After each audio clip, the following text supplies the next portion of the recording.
Welcome to the Stratarama Oval, officially known as the Glenelg Oval, for the round 6 of the over 50s for the AFL Masters SA competition. And we've got the Northern Lions in the black and the Western Warriors in the orange. My name's Matt Gale. On the call today with Dylan Crichton. Dylan, great, and thanks for joining us so far. No worries, good to be here, Matt. I'm looking forward to a good day. Sorry, just getting my breath back. I've just run up the stairs, chasing details, and what we'd love to announce is this afternoon, $30 meal deal, chicken schnitzel, sirloin steak, 2 pieces of fish, or a fisherman's basket, and amongst that $30 meal deal, house wine, house beer, or a soft drink. Players just going through the final paces. Just some information for those that have never watched the over 50s before with AFL Masters SA. There's no knees up in the ruck, no knees up in a marking contest, no throw-ins either. The ball will be brought more back to a 10-metre centralised position, and there's no scores. It's footy for fun. That's the mantra of AFL Masters SA. Really looking forward to today's call. Big thank you to our major sponsor, Work Locker at Mount Barker, and the great man will grace us in the over 45s later. Looking forward to that game. That'll be the third game this afternoon. So we've got the Northern Lions and the Western Warriors kicking off this afternoon. We'll have the Southern Dogs and the Eastern Raiders in the second game. And the final game for this afternoon will be the over 45s in the red and the over 40s in the yellow. And siren about to sound. So the big Rudy's up in the ruck, 24 for the Northern Lions. Ball trickling out of this clearance. Western Warriors under the pump as they're conceding ground. And some blistering speed out of there. Excellent work by Stephen Hicks, the Sergeant Pepper Lonely Hearts Club band member. He goes on the 45 now. There's a dangerous kick in board. Goes over the head of those players and goes out the back. So a quick clearing kick there from David Quayle. Heads with an entry inside the forward 50, about 40 from home. Fortuitous hand pass, any ambition moving forward. So the Lions have got one out the back at the top of the square. Can they get it there? Great mark almost taken in a contested position. Ball just bobbling around there in the back pocket, and a clearing kick towards the grandstand side. And it looks like the Western Warriors are out. They've got one over the top if they can get it away quickly enough. And they certainly do. And it finds the chest there of Tavis Thomas. Long down the line here, turnover. Campbell's over the top, tied against the boundary line. Inboard 45, nice mark there.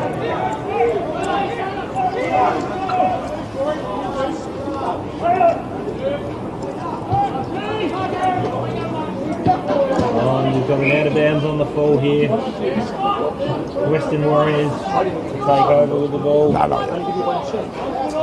Yeah, no, don't rush. No, they're telling me they give me 10 dogs here, is that right? Oh, he plays on, he's run into a bit of trouble.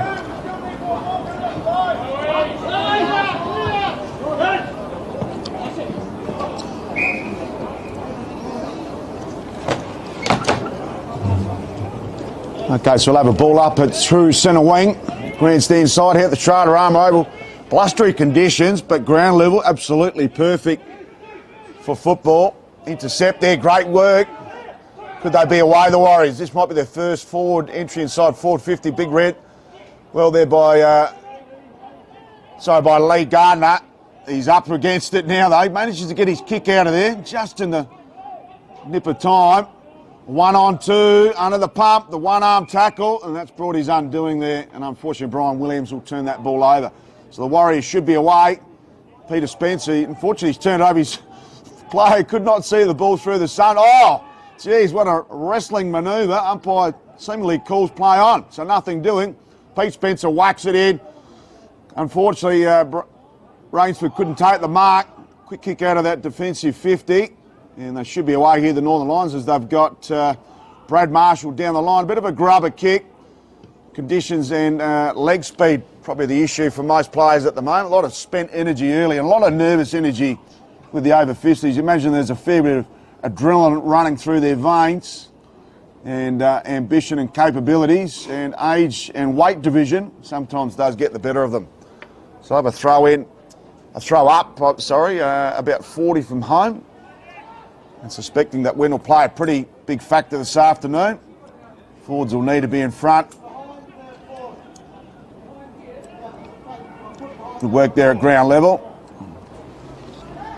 And of course, big boomer Rainsford unfortunately couldn't gobble that mark from Pete Spencer.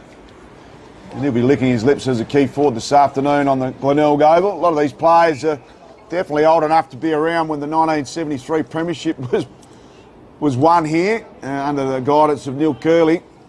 They're all 50 years plus, and that's 52 years ago.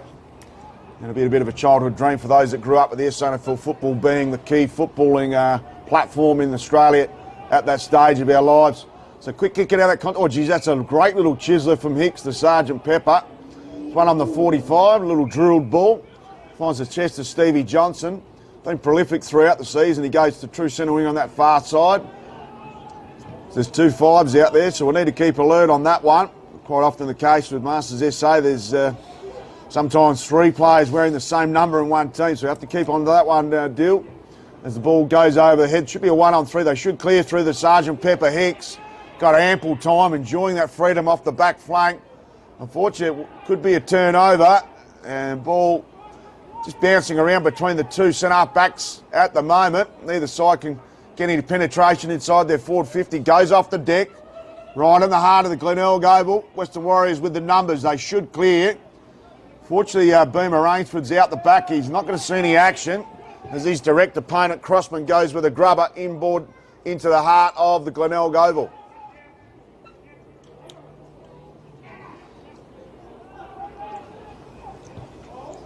Long kick inboard, true centre half back, intercept, comes out to the open side. The ball to be won here. Western Warriors still with the ball. Inside 50, all on his own here. Rainsford, what's he doing? Is he going to have a shot? I think he is. He's taking his time. Big boomer Rainsford, he loves a goal. He can still kick 50. Might be tricky with this wind though.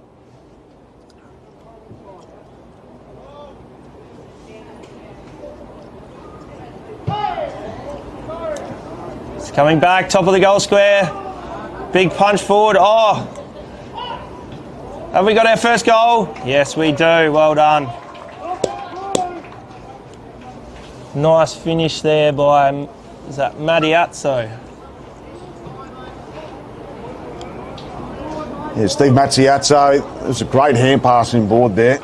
And front and square, and the Whippets lurking out the back there, the flaming mullet of the Whippet. He looks pretty fit, the Whippet. He'll head out to that far wing. And he is one of the much loved SA Masters footballers. So the Western Warriors getting the first this afternoon. Big boomer Rainsford, he's a striking figure in the over 35s, and he'll be a really prominent figure in the over 50s. The big bear gets the tap. Ball comes to ground. And a striking hand pass out of that pack. They go out wide here. They've got one on, and Mattiazzo needs to be clean. He dishes out to Boomer Rainsford. Pops one over the top. Clever hand pass. Could get the 1-2. Held up on the tackle. Didn't call holding the ball. The umpire let that one go. And Rainsford's hand pass decides to go a 90-degree bend and out of play. So the Warriors have had a really important couple of minutes. Get the scoreboard here for Work Locker. Goes towards the boundary line, and we'll have another rinse and repeat as the big boomer couldn't find his intended target. So as we mentioned, blustery conditions, probably around about 17 degrees at ground level. Interesting to see if that breeze picks up off the bay itself. So they're trying to hand pass out of trouble here. Goes towards Puglisi. Puglisi goes inside to Stevie Johnson. Back to Puglisi. He's got a switch on. And he goes, oh, swirly ball with that breeze. Pete Spencer's in the box seat. He dishes out the back. They've still got plenty of numbers here, the Warriors. They've got a couple in the corridor. Oh, geez, what a driller. An absolute belter of a kick there by in the end. And that was a superb kick there by... who do we have there? Anyway, shot on goal, not going to make the... Oh, is it going to stay in? It is marked just inside the line. So good to have their second in a couple of minutes here, the Western Warriors. And he's just actually decreased his angle. Tricky shot. Very, very tricky shot. Puts the right foot snapper in. And by the look of that, there's no celebration. And it'll be a point scored.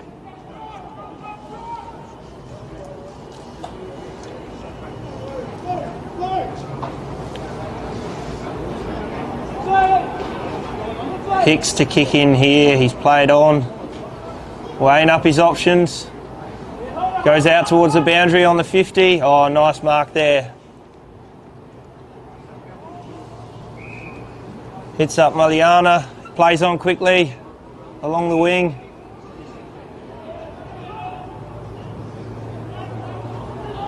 Oh, turnover centre wing. Oh, lovely pick up there. Goes inboard.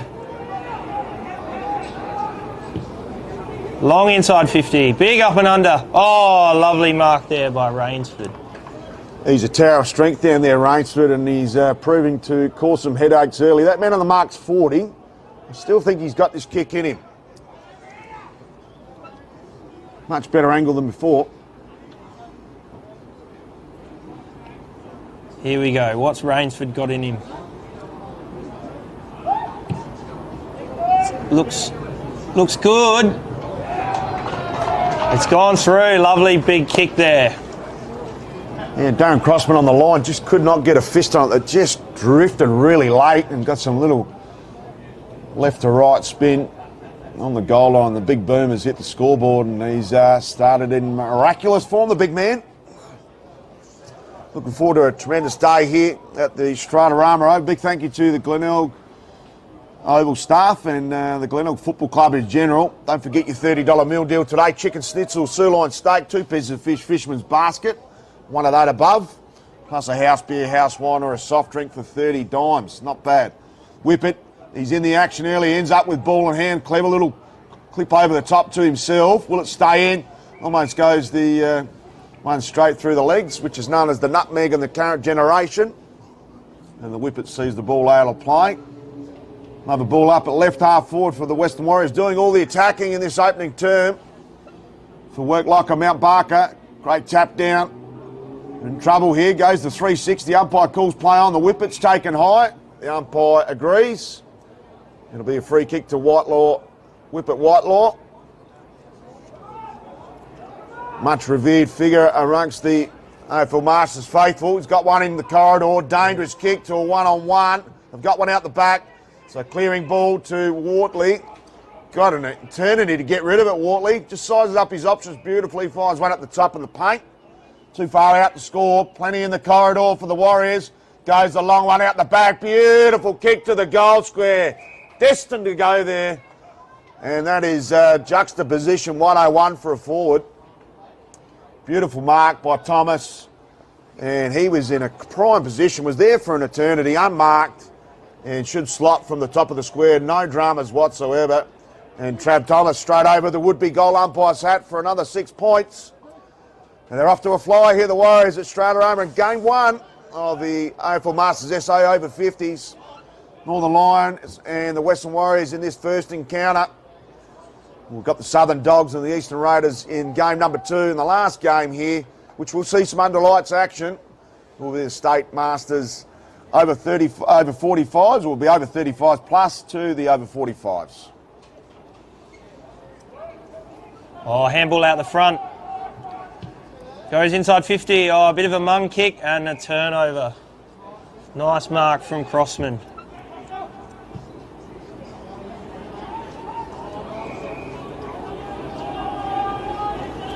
Out wide to the far wing.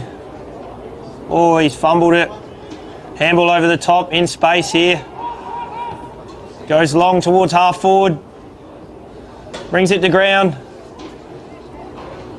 Warriors now with the ball. Inboard, into the centre. They got the outnumber here. What do they do with it? Oh, lovely little tap forward. Set up nicely there. Inboard, Rainsford, no, out the back. Hicks now with the ball. Goes out wide. Oh, a ton of space here. Oh, lovely intercept.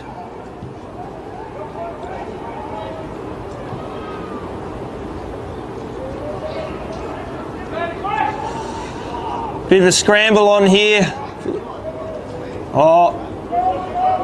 Oh, took a tumble there. Unfortunate. Yeah, a little featherweight tackle there from Rainsford being the difference, and a free kick given. So they'll go out to that other side. Good switch there. Got a couple of players out there, which is tremendous to see. Marking the ball's Puglisi.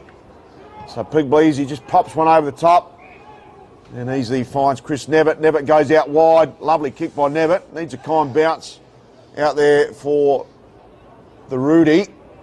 There's two 24s out there. It might be Rowbottom. It's either one of the two. We're not sure who's in the ruck. Ball eventually trickles out of play. We'll have a throw up at right half forward here for the Northern Lions, looking to get that ball deep inside their forward 50. See Robbie Day, he's the deepest forward there for the Lions. Come all the way from the Riverland this afternoon. Hopefully he can hit the scoreboard here for Filming Footy and Sports Interactive. A great mark by Richardson. So Richardson, I think it is back there, goes through the middle. Great, a lot of teamwork here. The Warriors have still got plenty of time on. Almost went off the deck. Clever work in the end. He's got a one out wide, uses him. And some great little candy giving. Oh, great punch there by Hicks. And there is quarter time here at Stratarama Oval in game one between the Northern Lions and the Western Warriors. And hasn't he started well with the ball in hand there, Stephen Hicks, the Sergeant Pepper Lonely Hearts Club band member. We'll come back to the second quarter action after this break.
Okay, welcome back to the Stratarama Oval for game one of the AFL Masters SA over 50s this afternoon, their final round for the season, round 6.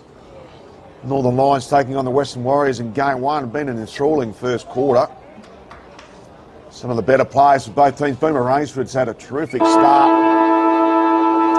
And the whip at Whitelaw out on this wing's also been prominent. And Stevie Hicks, the Sergeant Pepper Lonely Hearts Club men, have been dominating down in the back defence there for the Lions. So quick clearance out for the Northern Lions, going with the aid of a couple of goal breeze here. Must say it's blustery conditions, swirly enough, but you should still be able to score at both ends, but definitely favouring the Fred Phillips end, which is to the right of your screen or your tablet or TV or phone. Many different platforms you can watch AFL Masters footy live now or back when you finish playing your game. Some great defensive work by the Warriors. Been quite a prominent feature of their game. Goes out towards Thomas at the wing. He kicked the goal in the opening term from the top of his goal square. Lightlaw again. Geez, he's got a great start. He didn't give the old second effort. Not much left there in the petrol tickets department for the whip at Whitelaw, but it's Hicks dominating. Geez, he's pumped that long. Needs a calm bounce because there's one out the back. Not going to find. Oh, is it going to find the target? It could find Robbie J there. Ends up kicking over the shoulder. Needs a good bounce. Needed a Nathan Lyons spinner. Couldn't get any assistance off the carpet. And through for a minor score. And probably one of the first scores, I think, today for the Northern Lions, Dylan Crichton. Yep, it was. Unfortunately, a minor one. Yes, unfortunately. Plays on from the goal square. Looking long to that outer wing, but oh no. Turnover. Steve Johnson at half forward. Goes inboard. Oh. Spills out the back. Back with the Warriors. Coming out to the near side. Oh, he's fumbled it. Out towards Whippet, but no, over his head. Trickles out of bounds. Unlucky there. We'll have another ball in. Just like to welcome AFL Masters SA President Tim Heath this afternoon. Thanks for joining us, Tim. Magnificent occasion to have the last round of the over 50 season here at the old traditional Glenelg Oval. How good's it to play on an SANFL ground? Yeah, it's fantastic, really. And look, a special mention to Dwayne Diesel Hepton for putting this all together. A lot of work that went on behind the scenes, a lot of meetings, a lot of phone calls, and look, we're just wrapped to be here. And like you said, great to play on a league oval. Just moving back to the action, bit of a bear hug tackle and a David Goliath, and the umpire's giving it to David. The Goliath misses out. So free kick taken by Stevie Johnson. He's had plenty of the pill in the opening term and continues on his merry way. That one should just drift out and we'll have a ball up about 25, 30 from home. You played some of your younger years here at the Bay yourself. Can you just take us for a little walk down memory lane, mate? Well, yeah, as a junior, came through the development ranks, started in under-12s and had Harry Kernahan for a coach, and then progressed through the age groups and had Rexy Voigt for a coach for 3 years, who was, I've got to say, you know, if anybody asks you who was pivotal in the things that you learnt playing footy, he was definitely the one. Huge on skills, which was very prominent at the time down the Bay. Skills.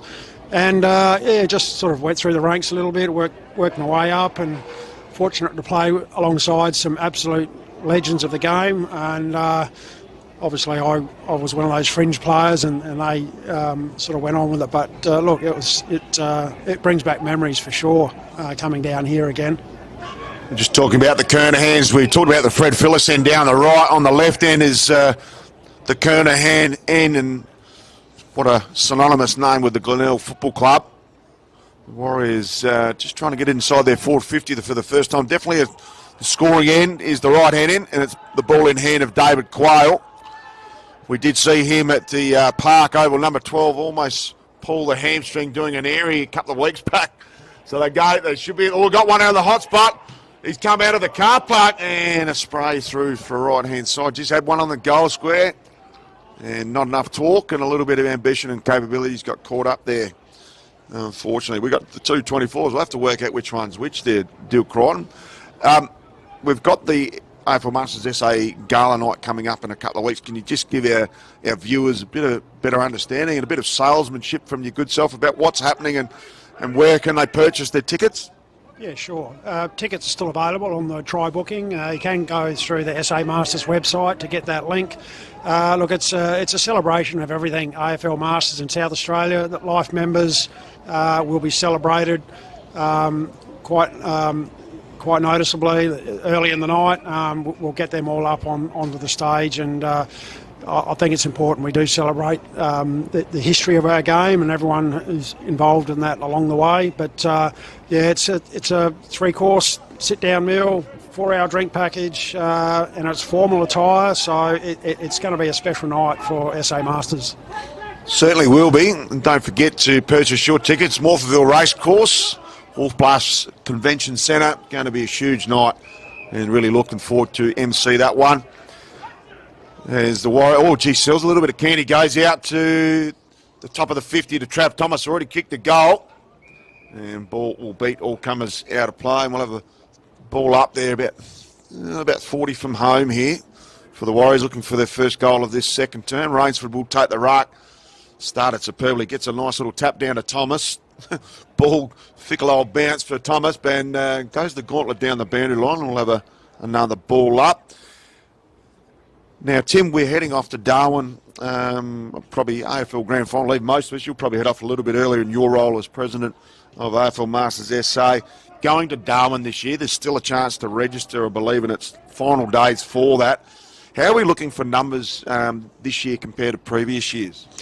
Yeah, look, overall, the numbers are looking pretty good. I think last I looked, we had about 123 in total, which compares really well with Fremantle last year. We had about 150 at Maroochydore. That's obviously going to be a very popular destination.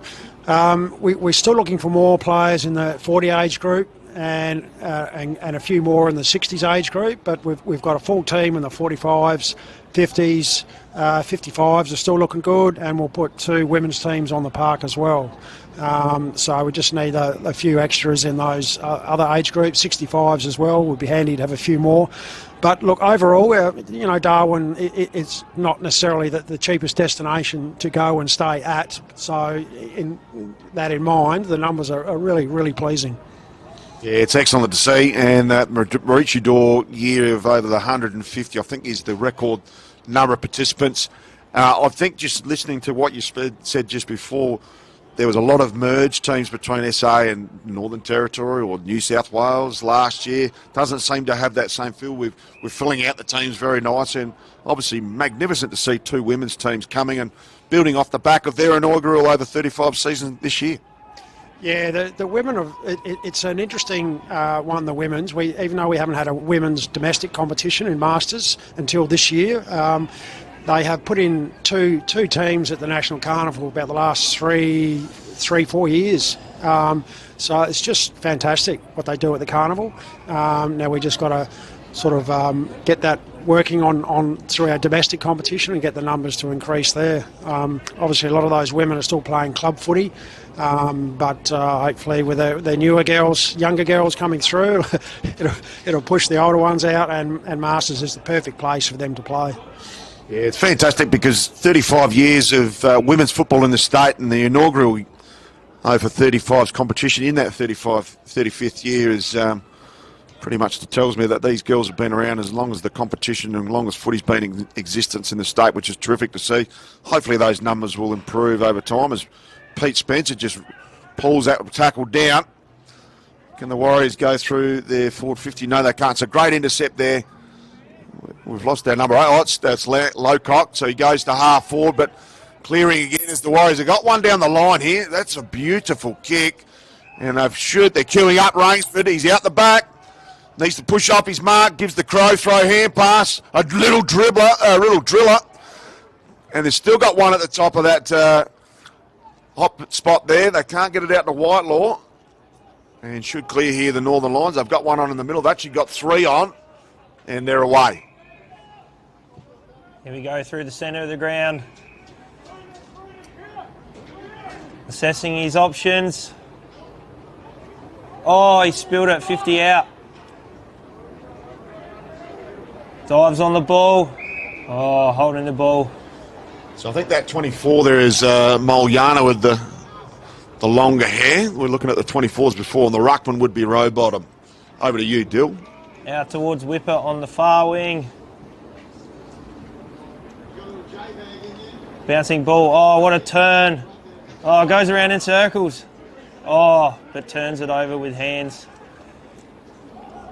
Now the Northern Lions with some space and time to assess the options. But unfortunately, the ball goes out the back, intercepted there. Oh, a bit of a shank off the side of the boot.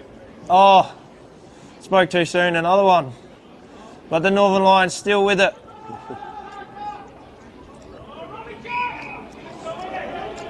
Fantastic to see Robbie J paid that mark there. I hope he's in range. He's looking to dish off. And through for a minor score. Just like to present Tim Heath with a filming footy dartfish custom by ORTC beanie. The order's been long and waiting, and thankfully we can present one of these two today. So thanks for coming in, Tim. I know you've got magnificent hair and not a grey hair in it, and you love to sport your surf look, but put the beanie on when you're down the beach with your lovely partner and enjoy that beanie. Thanks very much for joining us. Yeah, thanks for having me, Matt, and look, really appreciate the beanie. I'll certainly get it on. Thank you. And good luck this afternoon playing for the Eastern Raiders. Multiple All-Australian. Tim Heath, the AFL Masters SA president, really thank him for his time. He's a magnificent ambassador for our great game.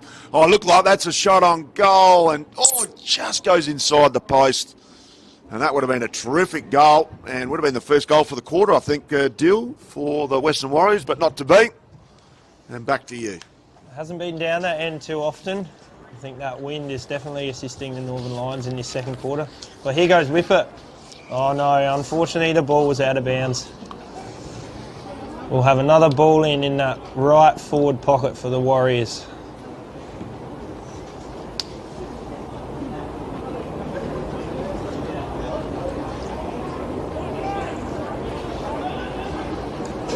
Lovely tap there. Can't quite get the clearance. There's a bit of a scramble on at ground level here. Northern Lions clearing the ball. Oh, lovely paddle to himself and pick up. And a nice forward handball. They're starting to get into some space here. What can they do? Turns around, throws it on the boot. Hits the West End sign. Hit it on the full. Got a Yorker in on the West End sign on the tee. So they go through the middle. Risky kick. Really risky kick. 30 metres backward. Oh, Northern Lions, they're out here. What can they do? Robbie J. Oh, lovely pickup. Oh, that's unfortunate there. The Warriors clearing. Out to half back. Bit of time and space. Assesses the options. Oh, lovely pickup after the spoil.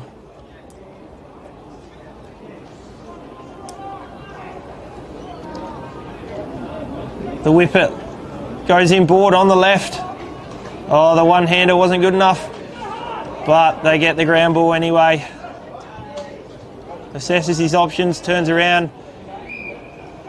The ruckman in a bit of space there. Forward handball. Oh, will he go for goal? Goes long, held up in the wind. Oh, terrible bounce for the Lions.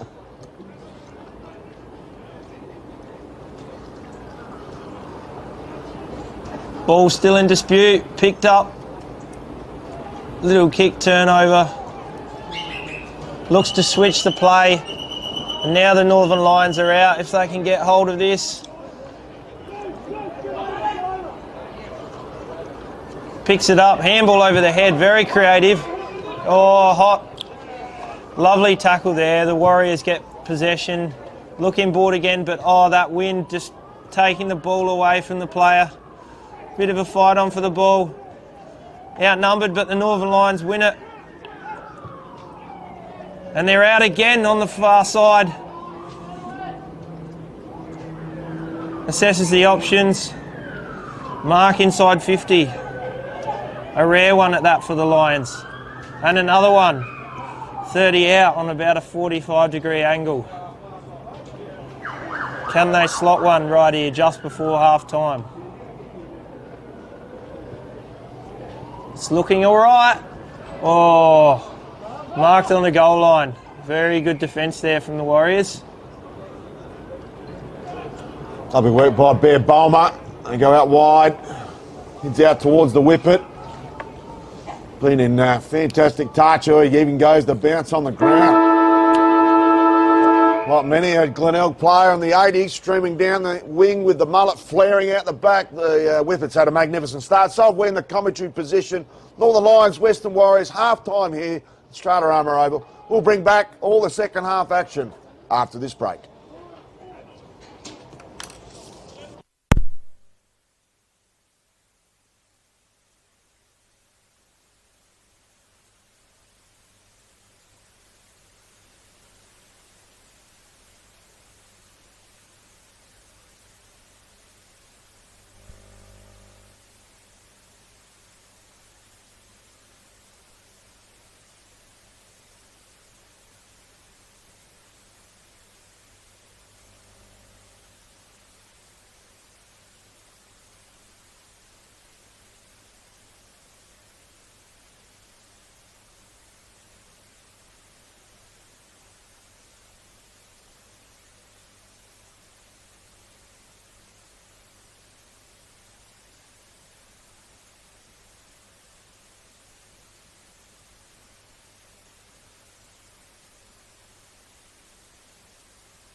Back to Stratarama Oval, second half about to get underway. Rowbottom and Bomber and Ruck for the Lions and the Warriors respectively. Quick kick towards half forward here for the Warriors. That breeze is really picking up. Definitely 3 goals out there, potentially 4. Some smart work by Lowe. They dish off out their far side. Oh, great punch. And that's a golden fist if you've seen one on the over 50s this season. And gives it the full brunt to the fence.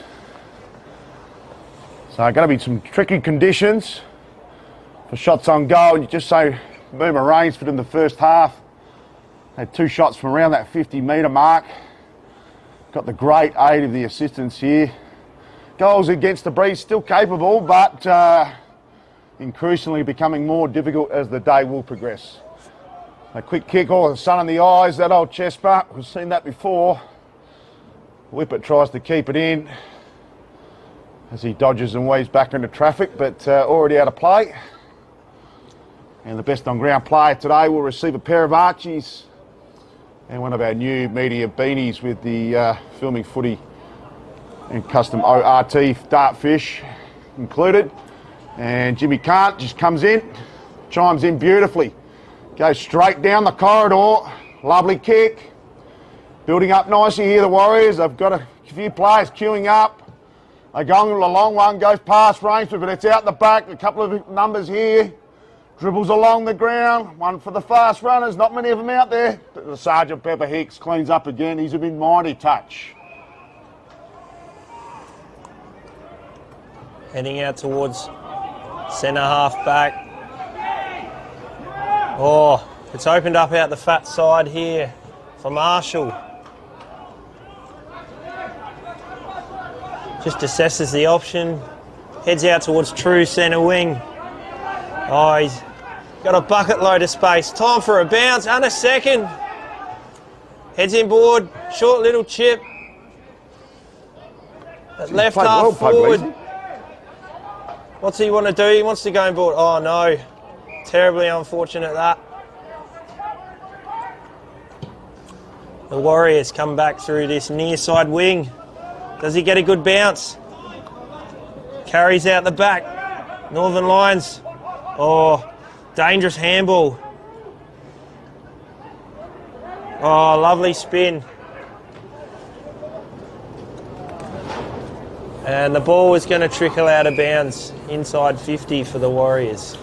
Tell you what, Deal, I've been out there half time. I've shaken a few hands. The boys have definitely got the sticky gear on.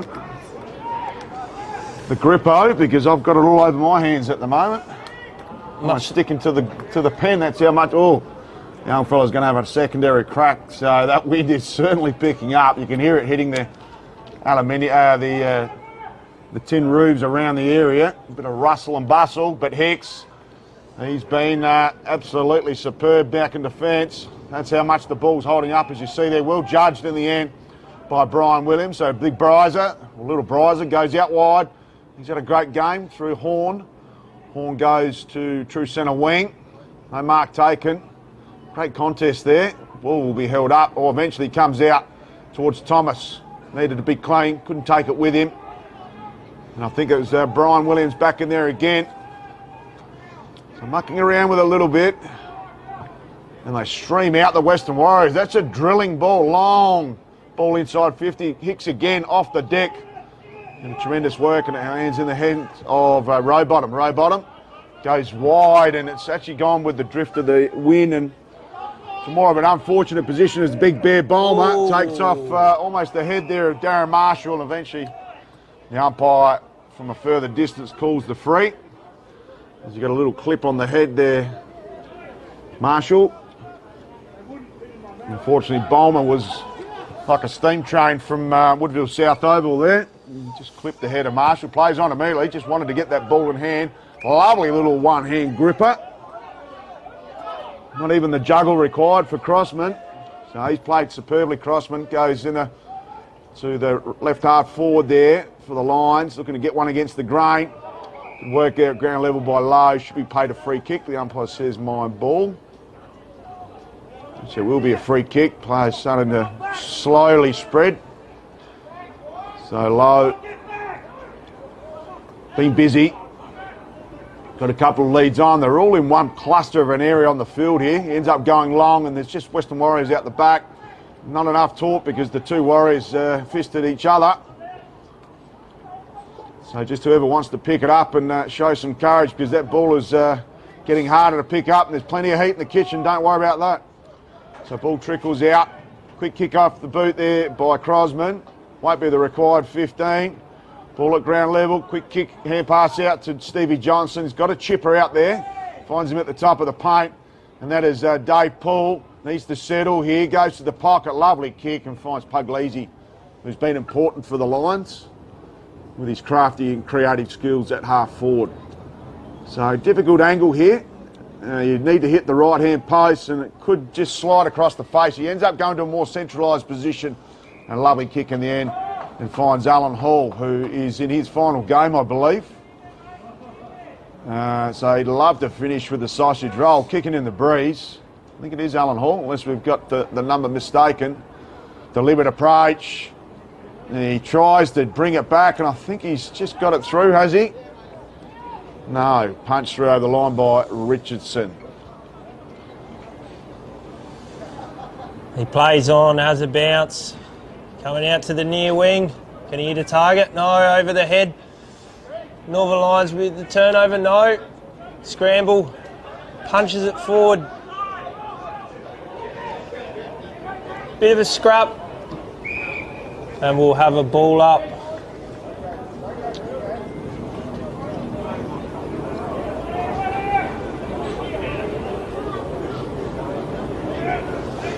The big boys go at it. And another stoppage here.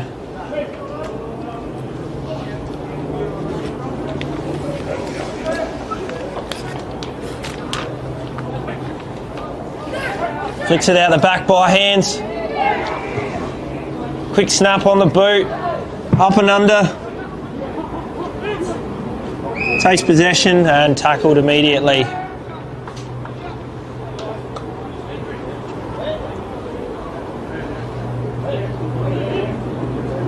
Oh, lovely hit to advantage there. Sends it long. Oh, how's about the bounce there? Oh, good tackle there. Jeez, he's hurt himself, I think, in the process. Saved a goal, I reckon. He's been very good for the Lions. One of their best for sure. Heads out to the fat side. Got plenty of space there. Good kick. Held up in the wind a little bit.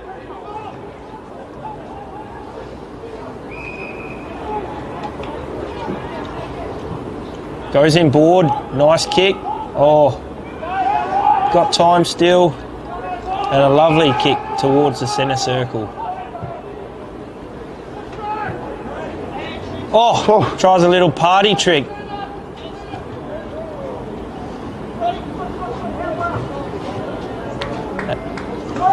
And we'll have another stoppage here on the wing. Well, great work. Good couple of minutes here by both sides. Obviously no scores in the over 50s and no knees up in rucks or aerial contests. Balls to be brought back in from a boundary throw into a centralised position. And no scoreboard footy for fun. The mantra for AFL Masters SA is Rudy Maljana kicks one inside 450. Quayle meets everyone heavily. Good smother there by Cant. Goes in for a second viewing. Cant throws himself in there like a rock of Gibraltar. Ferocious attack at the contest. Yeah, Mark Cant, he is very, very angry out there today. Loves the white line fever. There's Bulmer up in ruck against Nevitt. Good tap. Richardson stings out of the defensive 50. Awkward looking kick. And in the fortuitous position, the Warriors pick up, go to Rainsford. Big boom dock.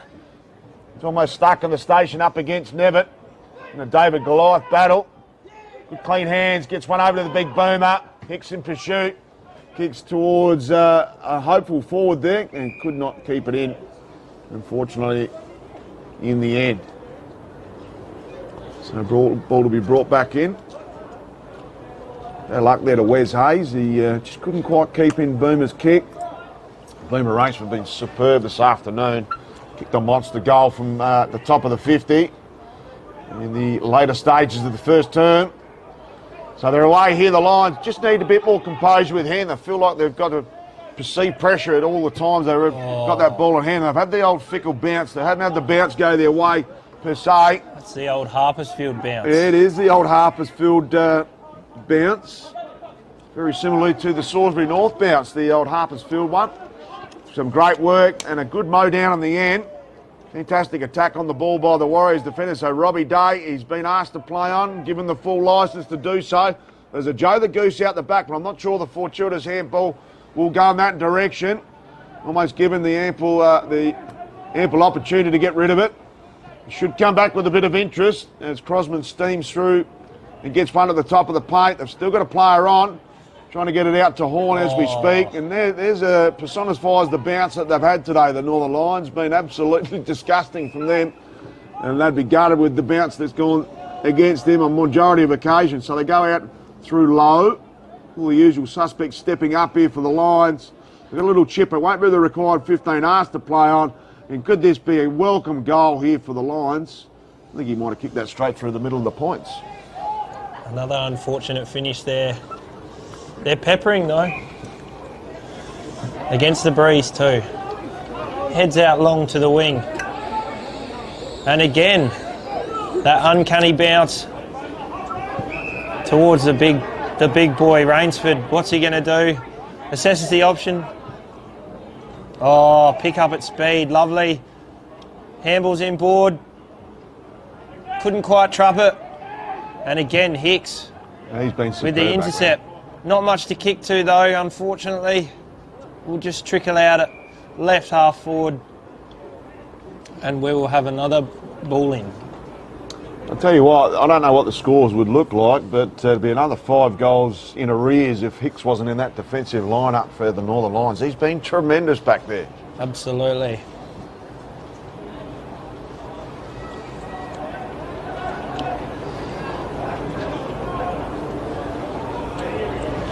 Scramble on here.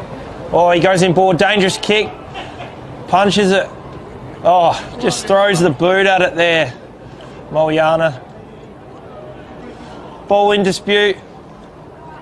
Who's going to win it? Oh, lovely handball out there. And the Northern Lions are out on the wing. He doesn't know what to do. He's corralled. The candy. Back feed. Nice little chip there. On true centre wing. Goes inboard. Oh, lovely kick to the middle. The ground will open up here, will it? Oh, a bit of a worm burner. Hard one to catch, but we got the turnover, unfortunately. Oh, I'm back out of Rainsford in the centre. He's going to go long. Big booming kick, is he? Can he trap it? Again, Hicks, good tackle. Force the turnover. Attacked it at speed there. Ball bouncing around. Bit of ping pong at the moment, back and forth.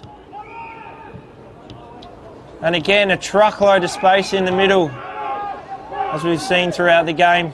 Goes out to the open wing.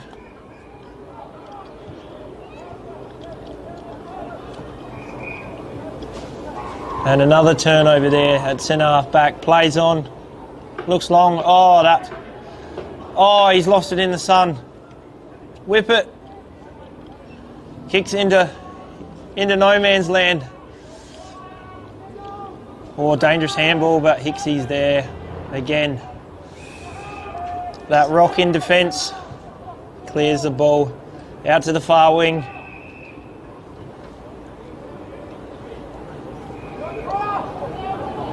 Looks long. Oh, terrible bounce again. Fight on for the ball, an outnumber there for the Lions. Holds it in and we'll have another ball up at half forward. So almost three-quarter time, just 15 seconds remaining. 15-minute quarters here this afternoon at the Bay. Don't forget your $30 meal deal. Oh, can they get one on the buzzer here? They've got 5 seconds to get rid of it. They're not going to get enough time. And time will beat all comers. There's Bear Bulmer marks on the siren. Tremendous third quarter here. No premiership quarters in the over 50s or any of the Masters SA competitions throughout this wonderful establishment we have here this afternoon. But we'll come back with the final quarter action here from Stratarama Oval. Northern Lions and Western Warriors will bring back the last quarter action after the break.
Welcome back to the Stratarama Oval. Final quarter moments away here between the Northern Lions and the Western Warriors. AFL Masters over 50s. Final round of their season.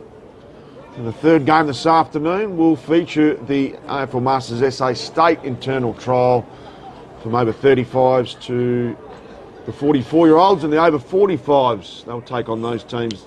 That team later. Southern Dogs and Eastern Raiders coming up very soon. So back to the middle. Rucks go at it, row bottom. In ruck against Gibbet. They eventually get the clearance out here. The Lions straight down Main Street. What a start from the Lions. They've got a couple on. Oh, he's played on. He's gone off his mark. Unfortunately. So can they... Oh, it's Quayle with ball in hand. Goes straight up towards that goal square. Drifts to the left. Can they keep it in? So Drew Kerr pokes one out the back. Little right foot snap up. Geez, that's a great kick.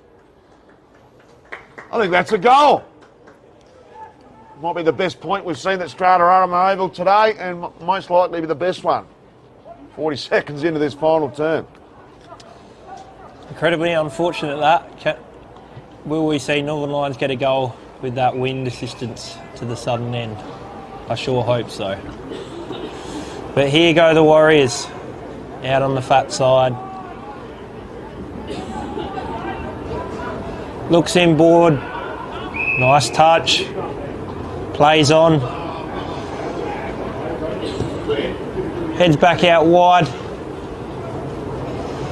Defender attacked it nicely there. And goes long. Oh, I think we've got another case of losing it in the sun. Bounced off his chest, almost a falcon.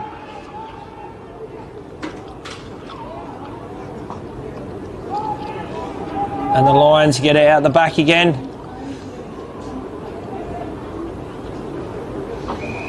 And another ball up at half forward.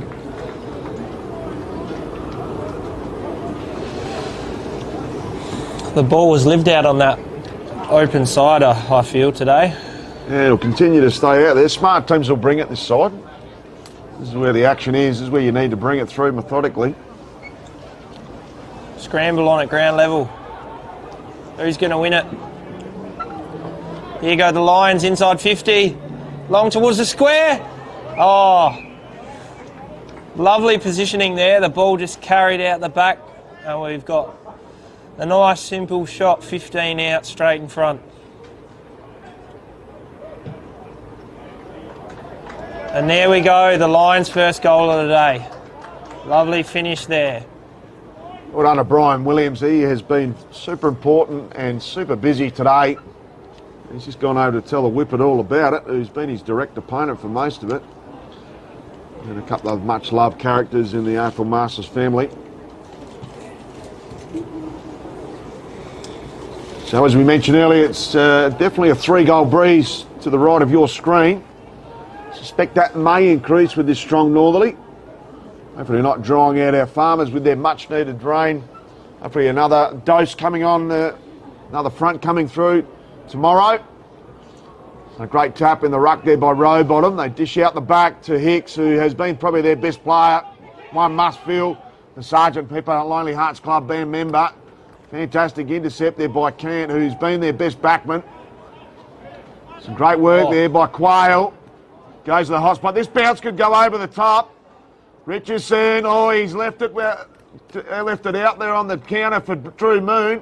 Could have gone the soccer there, Drew Moon. Still in the action. That's almost out of bounds on the full. And thank God we don't have last possessions out of play in the AFL Masters SA codes that we do have over 35s, over 50s, and our women's, because it'd probably ruin our players' fitness levels.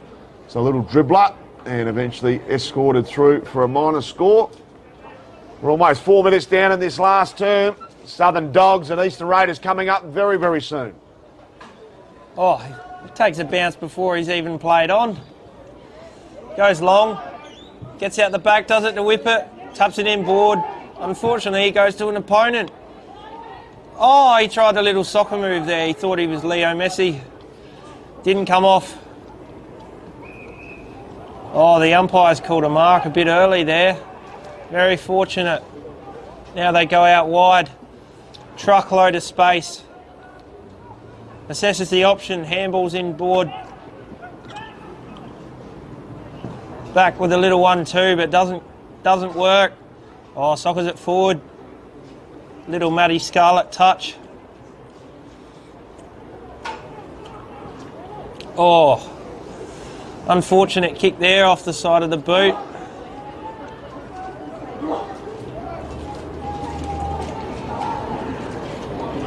Right on centre wing. Off hands, trickles out of bounds.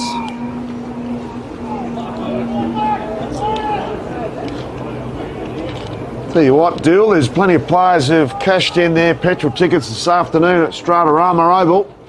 Just looking down at the bench, they've got a cricket team down there, the Northern Lions. Absolutely superb with their numbers.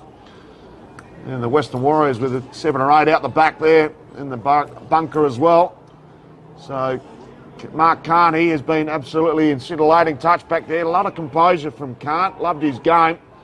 And it is Horn who hits the hot spot Finds Drew Moon, just dribbles off his knees and goes out of play. So could have made it a second potential goal for the quarter. Still in a dangerous position here. Can the Lions get another one? Horn goes up in ruck. Takes it out of the ruck. Goes the right foot snapper. Has been touched. Or has it? Has it? No, Horn strikes with a right foot snapper. An absolute belter in the end. And tell you what, he's a worry bugger, but he took that straight out of the ruck and knew exactly what he was doing. Like he'd done it 20 years earlier. Magnificent goal to Horn. Good little resurgence this from the Lions. Starting to make use of that win very nicely.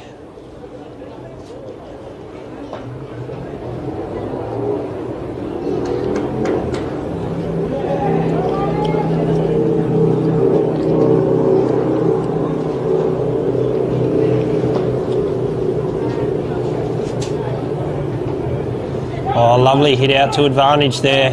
Forward handball. Will it sit up? Takes it on the run nicely. High up and under into the stratosphere.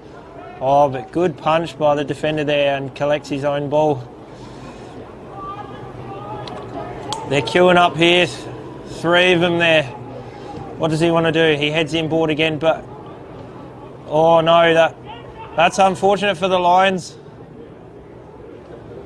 Handballs to space. Oh, lovely little tap on. Back with the Lions. Kicks out wide. Uncontested mark. Heads inboard to Johnson. Oh, look at all this space. He can play on. He can have a bounce. Will he have another? Can he finish? No, to the top of the square, but it might be. Oh, the Harpersfield bounces back. 2 on 1. Still in. Oh, still in, is it?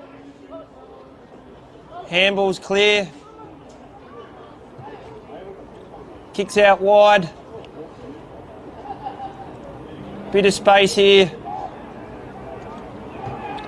Struggling with that sun again. Where does he go? Heads long. Bounces back towards the centre and collected there by the Lions. Lovely shrug of the shoulders there.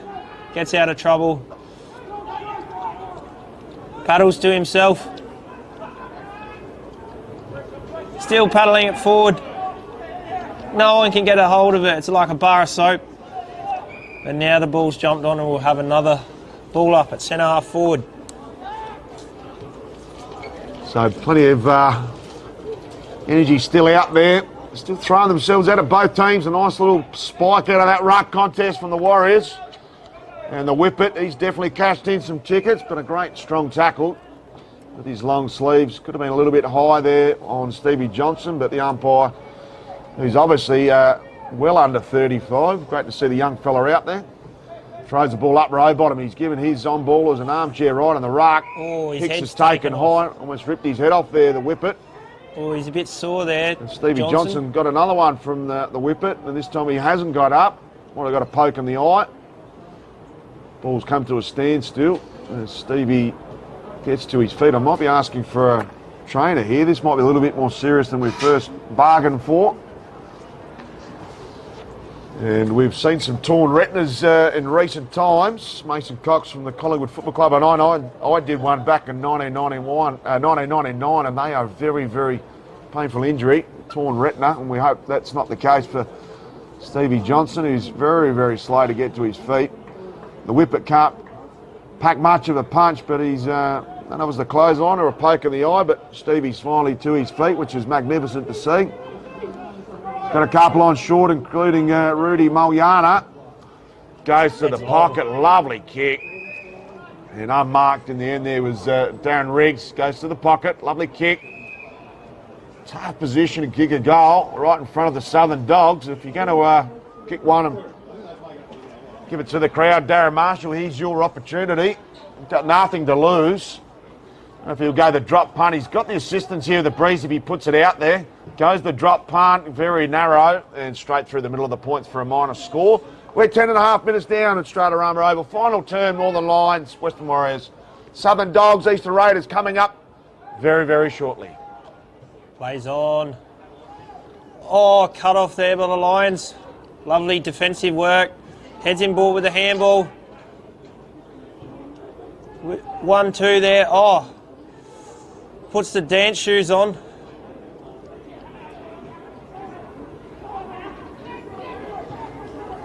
And now the Warriors clear again, but he's kicked to no one. Moyana there, fighting for the ball, can't quite get it. Warriors still got it streaming through the centre. Has a bounce. What does he want to do? Handball. Oh, nice tackle, holds him up. Good defensive work there by the Lions. Bit of a scrap at the moment. Trickles out again. It's a hot potato at the moment. Oh, and the umpire's seen a throw here. So the Northern Lions will take possession.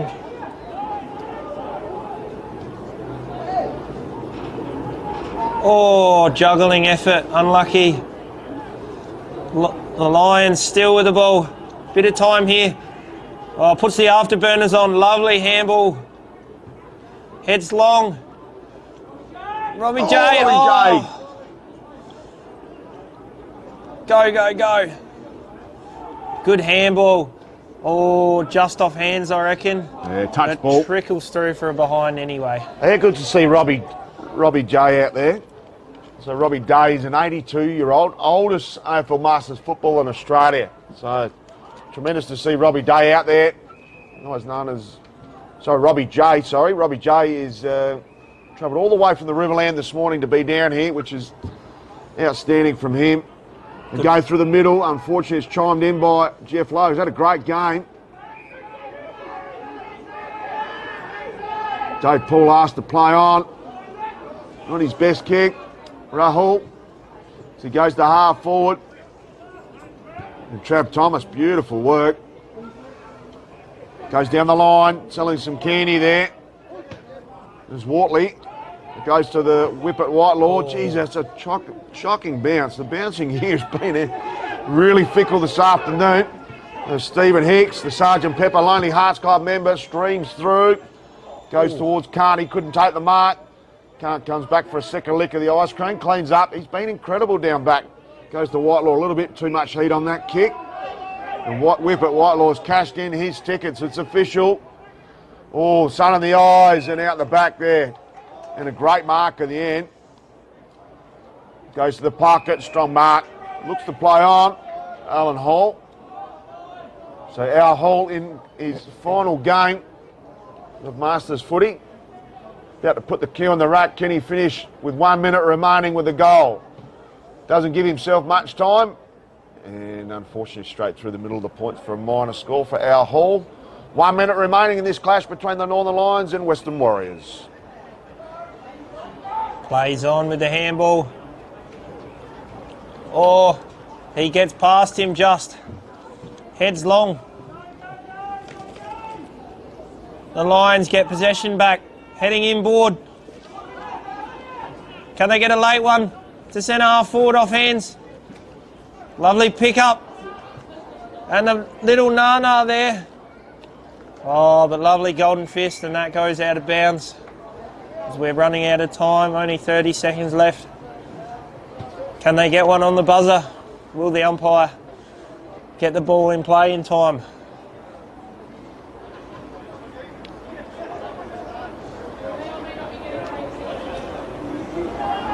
Oh, Lions with possession.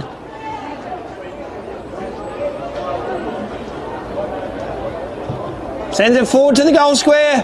Oh, but the goalkeeper right there. And that'll just about do us.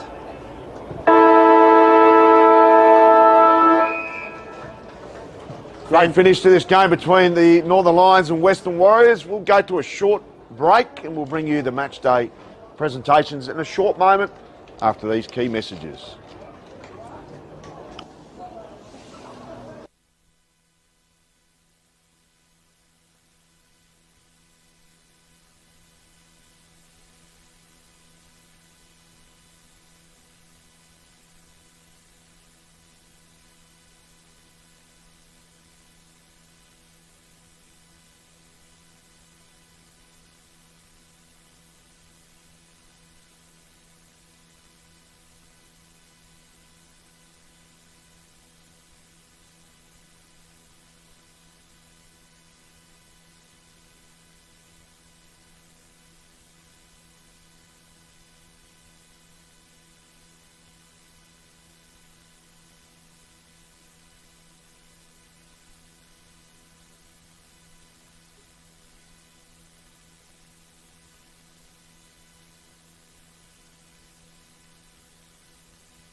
Hello, test 1, 2.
Their teams spread apart. Let's just mix it in for tonight.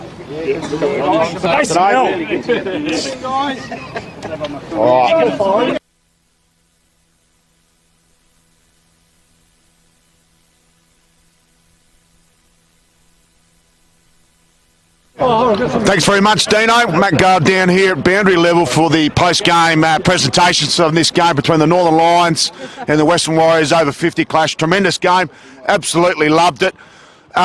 We don't keep scores in over 50s or any other AFL Masters SA games, but today the best player on the field would have to be Stevie Hicks, the Sergeant Pepper Lonely Hearts Club band member.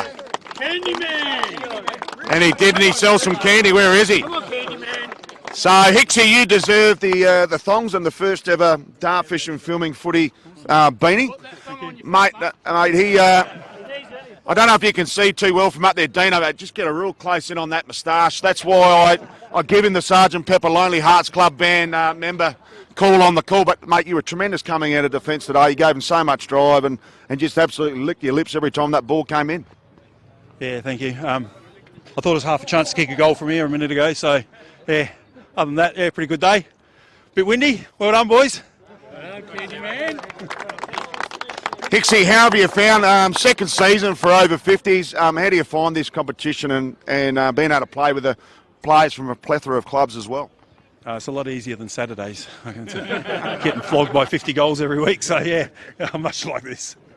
Hicksy, one last one for you. You're coming to Darwin for the National Carnival this year? No, not at this point. No. I got to find a job. Okay. You know, actual living stuff to do. So yeah, we'll be all right. Thanks very much, Hicksy. We might call up Big Boomer Rainsford. I'd love to have a chat with Boomer. Where's Big Boom, Doc? Boomer Rainsford, great to see you. Boomer, wonderful to be down here at the Stratarama Oval today. You kicked that massive goal from 50, which will continue to grow. It's probably 60 by the end of the day. Mate, how were you seeing them out there?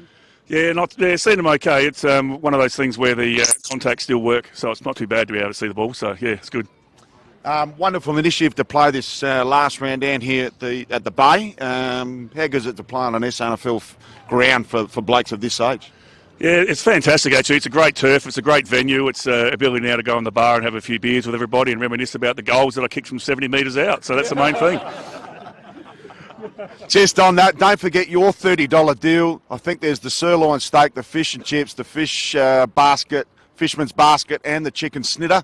Don't forget you can get that with a house wine or a sneaky beer as well, or a soft drink if you're driving home. Tremendous first game. We're going to bring up the Southern Dogs and the Eastern Raiders on the other side of this break. But Matty Gard down here for Northern Lions and Western Warriors. Spectacular day. Let's keep it going, boys.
Welcome back to Glenelg Oval, or otherwise known as Stratarama Oval, for Game 2 of this triple header.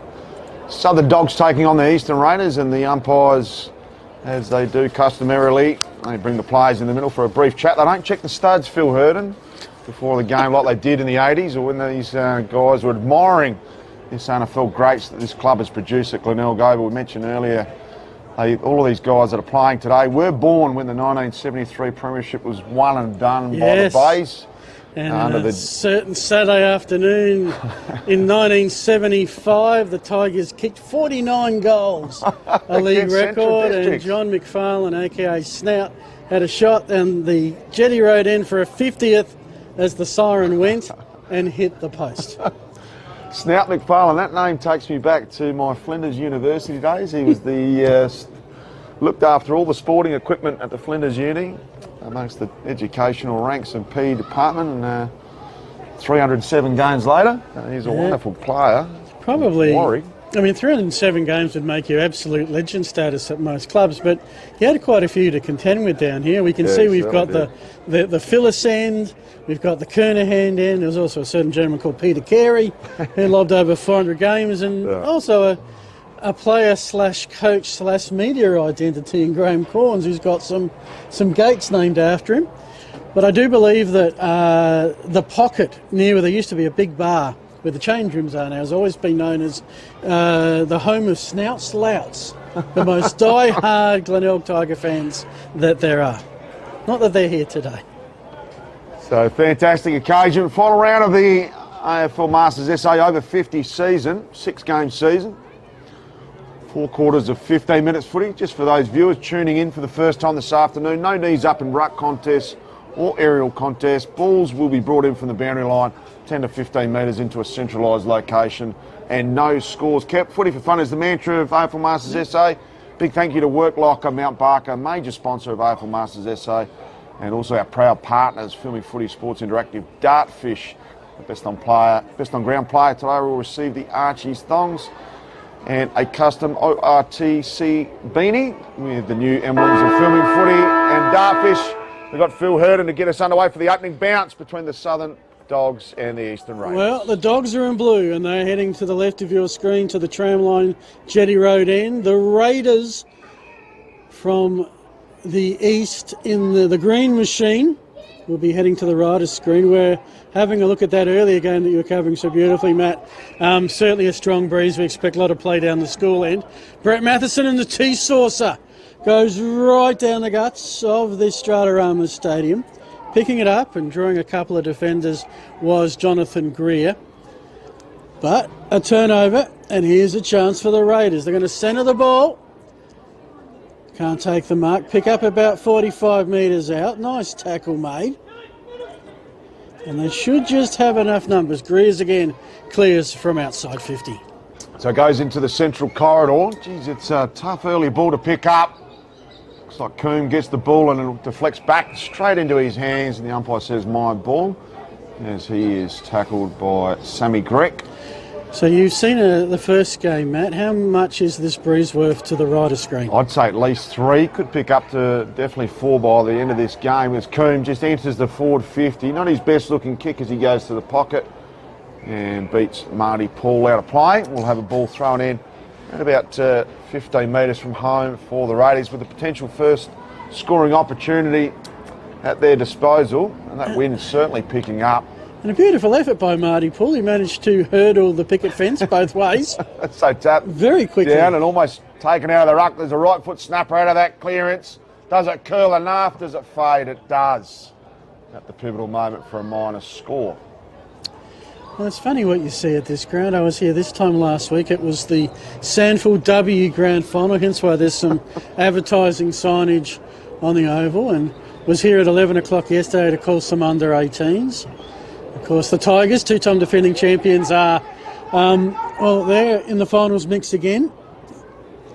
So quite and it was a internal trial for some junior women's footy before we got underway. So An oval used for football of all shapes, sizes and ages, which is great to see as that spills out of bounds. And great to see, I thought when I first turned up, to be honest, Matt, that I was at an American football game because the sideline was full of players. And we've got a good 7 to 8 on both sides, which, hey, it's over 50s. It's a warmish day when you're running around. The bench will probably get a good workout. And no capping on the bench, thank God for that. And there is certainly half a cricket team out there from both sides. So the quick kick out of that clearance to right half forward. Raiders with plenty of numbers around the contest. Eventually, almost mowed down. A little bit of evasive work, smart ball. Going to the hot spot, should come out the back and actually goes and clean bowls in. Quick little right foot snapper. Here's our first goal. Lovely little kick by Chris Laws. So sensational goal there by Laws and the Raiders with the assistance of this breeze. Got the kind assistance bounce and lovely little snap around the corner, as good forwards do with plenty of craft. He put it straight through the middle. Yep, nice little crumb. Found the big white ones, and Raiders can breathe a bit easier. They've got the first goal. So these teams, it's all very geographic, the over 50s. We've got north, south, east and west. Yes. We saw the north and the west do battle. I believe the north had was that Robbie J back in action? It was Robbie J, the 82-year-old, oldest AFL Masters player in Australia. Had the great joy of him kicking a goal in the final kick of the game in our gather round. Oh, brilliant. Carnival. And even though that was the only kick he got all day, he got the best on ground award because he kicked the goal. There was a team warming up, the Brumbies in the corner, and they all got around him. It was just spectacular stuff. So good to see him coming back as we have a shot outside of 50 or on 50. We'll get a good idea of this breeze. Geez, it's carrying. It's carrying. I'm going to call that as... Yeah, that's a goal. That's a goal. Yeah, certainly was. Well, you know, let's pick up the player for you. One thing I have noticed, Matt, I was calling Intercol school footy, and a kid kicks a goal. I don't actually make it a behind. The kid kicks a goal, and he's running around, arms up, and all the students are going, Yahoo. Masters, it's all fairly respectful and calm. I can't tell if it's a goal or I'm at an Adelaide Crow Centre. Yeah, I know. I'm exactly with you. So clean mopping up here. Clever little curler around the corner. Goes for the double grab. Couldn't quite reel it in. Could have been a bit of a crow throw. Takes it back. Clever kick. Goes to the hot spot, but no one home. And a strong mark there on the defensive line. He's turned it over. A little bit too much heat on that kick. And finds Tim Heath, the AFL Masters SA president. Rowdy. Who loves his situation, not known for his rowdy nature, hence the nickname. He's got a few sitting in that hot spot that he could centralise it through, but he's going to have a crack on goal. Measured approach, gives a left to right. Geez, that's some superb slicing action. And just trips at the pivotal phase there for a minor score. So they're peppering the goals here, the Eastern Raiders. A couple of nice behinds so far. I'm assuming that in the football sense, as Weekly's in the back, but in the Louts pocket. Finding a teammate. Beautiful setup down here at the Bay now. They've got with the renovations to the club rooms and quite a few in there watching some live footy on the telly and some live footy here at the same time. As the Raiders try and work themselves around the back to go forward, which they'll do now. There is a pack, almost the grab, just through the hands. It's by the boundary, and there'll be a little bit of escorting over the line. Matt Main's got his hands on it, but then a couple of dogs got hold of him. So how long has the over 50s been going for, Matt? Second year, yeah. We've tried to get it alongside the inaugural over 35 women's competition this year, but it hasn't sort of worked out with fixturing as well as we would have liked, but it's certainly something that we're trying to collaborate with moving forwards. Yeah, certainly it's a growing part of the footy community, both the veterans and the veterans women's. I believe that the over 50s contribute about 75% of the total player pool in the over 35s. Oh, wow, okay. Hence there is this competition, but a lot of players doubling up, and there's been players that have played 12 weeks, week on week, so they're very seasoned, they're very fit. That's why we didn't see any cramping in the first game. These players are seasoned campaigners at the coming towards the pointy end of their season, if you look at it in a national Masters perspective, which will take place up in Darwin the day after the AFL Grand Final takes place. That National weekly long tournament will kick off. So what age levels do they have for the Nationals? We don't have an over 35s team, which is a little bit surprising, but that's probably where we're at as an organisation, that we've got a limited amount of over 35 players because they simply are unaware of we exist, and they're still playing Saturday footy. So there's an over 40s, 45s, 50s, 55s, 60s and 65s. Oh, wow. And there's an over 75s exhibition game, and we've got 2 women's teams in the 40s and the 45s. So that sounds like quite the week. I need to double check whether we've got the 35s and 40s women or the 40s and 45s. But we've definitely got the 2 teams travelling, and they'll continue to grow as our over 35 competition. Well, speaking of them, we're going to see a couple of those as we've got a free kick going the way of the Dogs. A chance to get it out of here because it has been kept here for quite some time, most of the match. The finale later on today, that's sort of a rep team trial kind of? Yeah, it's more of an internal trial, and even if players aren't attending the national carnival, they're more than welcome to come and play in this game, and we do see people lick their lips and get the bug, and the seed's definitely sowing for them to go and get involved with these national carnivals. There still is a little window of opportunity, but closing very soon to register. So it's an important thing, and it's very important to get our team out on the park. We don't really have the opportunity with the fixturing to play the games really together. Yeah. So this is going to be a great fixture. It'll be the 35s plus through to 44s and playing against the over 45s. Okay. Who will wear the state Guernsey. The 35s to 44s will wear the yellow canary state Guernsey, and it's going to be a wonderful clash. All that to look forward to, thanks to Filming Footy, once this game has concluded. Over 50s between, if you just joined us, the Southern Dogs in the sort of Western Bulldogs attire and the green and black of the Eastern Raiders, who have the breeze and hence have done all the attacking. Chris Eyre with the ball now. Not sure, and I think Chris actually was the one who kicked the outside 50 goal about 5 minutes earlier. Not sure the Dogs have had an inside 50 yet. That's another high kick. Let the breeze take it home. That was a good 60-metre roost. Missing all the short shots and absolutely drilling the long ones. I went out at half time of this, the first game, and just got used to the conditions out there. I'm going to have a decent crack from inside that centre square if I'm able to, Phil. I will let you know that early. I'm looking forward to calling you in action a little bit later. We saw a couple of highlights from your game at the Uni Oval. Yeah, I was fortunate enough to get on the end of a few, and the siren ended up beating us to potentially win the game. Although scores aren't kept, we still do keep scores. I was going to ask you that now. Everyone's aware of who wins and loses, but it's obviously kept in. Yeah. Everyone I talk to, co-commentators, are saying, don't jot down goals. We just don't know. We don't record it. That's the spirit of it. But out there, the players kind of know. They sort of do, yeah. Yeah, the benches keep the scores. The players don't really know what's going on until they get off at the end of a quarter. But just got a momentary, might have been a blood rule, but back to the middle. And Eastern Raiders getting that second one through. Almost prepared to go off the deck and saw a set of hands there and thought otherwise it was a 0-0 draw. I don't know whether the prior opportunity came in, but umpire's called, play on. It should be easily intercepted, and is. They've got Coombe on the 45, goes more longer, potentially to a one-on-one contest to Heath. And Coombe and Heath, the two Atherstone players, link up superbly. Heath gets his kick away, goes down the line there looking for Logue. They keep it in. Oh, nice. Great Shepherd there in the back play, and almost the mark taken was a push. It bounced off his chest, but it was pushing action. And the same time goes to the pocket, to the lead-up target. Beautiful mark by Marty Poole. And we saw him early in the play. Couldn't quite get onto the Coombe kick, but he's going to hit that tarmac and that corridor every time, and he's going to look dangerous as he lines up for his first year. Marty Poole pretty keen to get on with it. And sizes it up.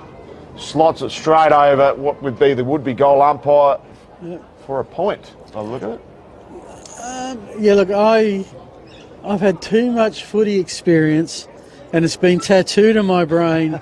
Shots for goal, look at the goal umpire. And every time I've caught a Masters game, I haven't been able to shake it yet. I know the feeling, Phil. I know the feeling. So just with the Masters, does that go up a notch in terms of scores being kept and there being a national champion, or is it? No, there is definitely finals played there. So we're one of the only states or territories in Australia that doesn't keep scores. It's more of a promotional, so clubs don't get discouraged if they're getting beaten easily. And clubs, depending on their availability of players, my team's lost by 15 goals this year and won by 15 goals just through pure availability. Yeah, you want it to have a certain level of seriousness, but not too much at, I guess, the state league level, if you could call it that. But then you got put on the state jumper and obviously it goes up another notch. Certainly does. And we've got an interesting battle. Looks like the Dogs are going to win this one. Well, it sits with John Bock, who is a late addition to the team sheet. His kick out towards the line will be kept in for the moment. Back to, to Greer. Into the pocket in front of the cricket club. Yeah, too far out to score, especially with this breeze. This has got to be a centering kick by Steve Brooks. Deeper into the pocket we go. By letting it go, which I like to see, but it's not coming out. It'll be a ball up.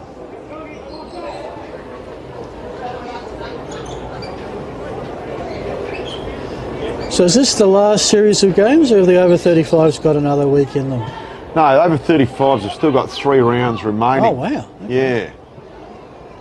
Yeah. Only playing once a fortnight. There is a gap with Easter and the gather round. I think there was a 3-week block there somewhere around there. I think we actually played our first game of the season before any of the actual Adelaide Footy League had kicked off. Yeah, well, that was April 5, so yeah, always a late start for the Adelaide Footy League. That's a nice grab. And this is going to be the Dogs' first shot at goal in anger. It's going to be Julian Pachot. Apologies if that's a poor pronunciation, or Pachot. Somewhere in the middle. I'm just going to put a little bit of French on it. Love the kick. Well, that, I reckon, is the first inside 50 of consequence for the Dogs, and they've nailed a goal, so efficient if nothing else. As a left foot, I will take note of that breeze, because he worked a little bit of magic right to left, a little bit of slice action, which I thought might be the case down that end.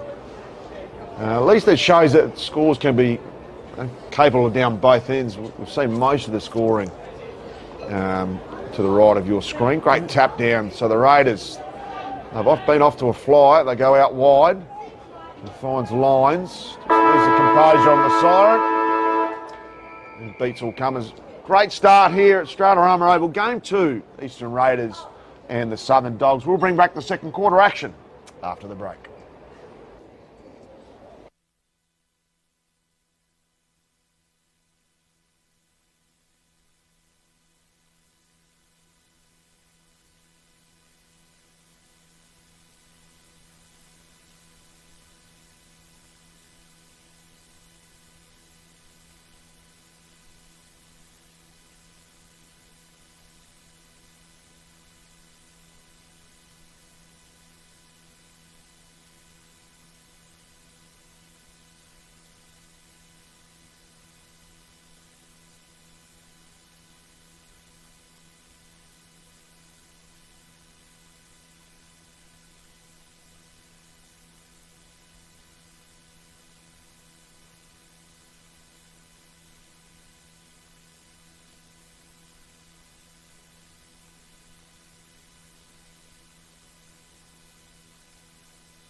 Second quarter action, only moments away between the Eastern Raiders and the Southern Dogs in this over 50s round 6 clash for the AFL Masters SA. No scores kept, and don't forget, no aerial contests with knees up, including rucks and marking contests. And balls will be brought back into the field of play from boundary throw-in. No scores kept. So ball thrown up. Lovely tap, and starting well again is Mays in ruck. He's been absolutely superb, giving an armchair ride. Coombs in pursuit. And tough body clash. Coombs is the last man standing. Manages to keep his nose to the grindstone. Could have been a push in the back. Ended up playing for it in the end. The umpire said let it play on. And maybe some obscure vision with Tim Heath in the foreground there. So lovely tap. Gets it down there to Matheson, who's held up, and umpire says the fend-off was your prior opportunity, and it's a turnover. Yeah, no mean tackle that one-on-one.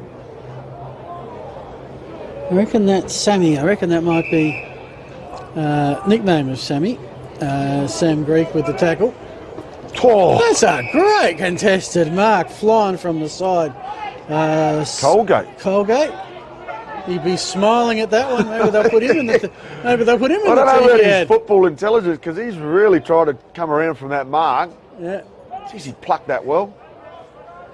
Now find some open space to kick to. We're going to try and get 2 grabs in a row, and yeah, it's a decent day for marking. It's windy and cold, but it is dry.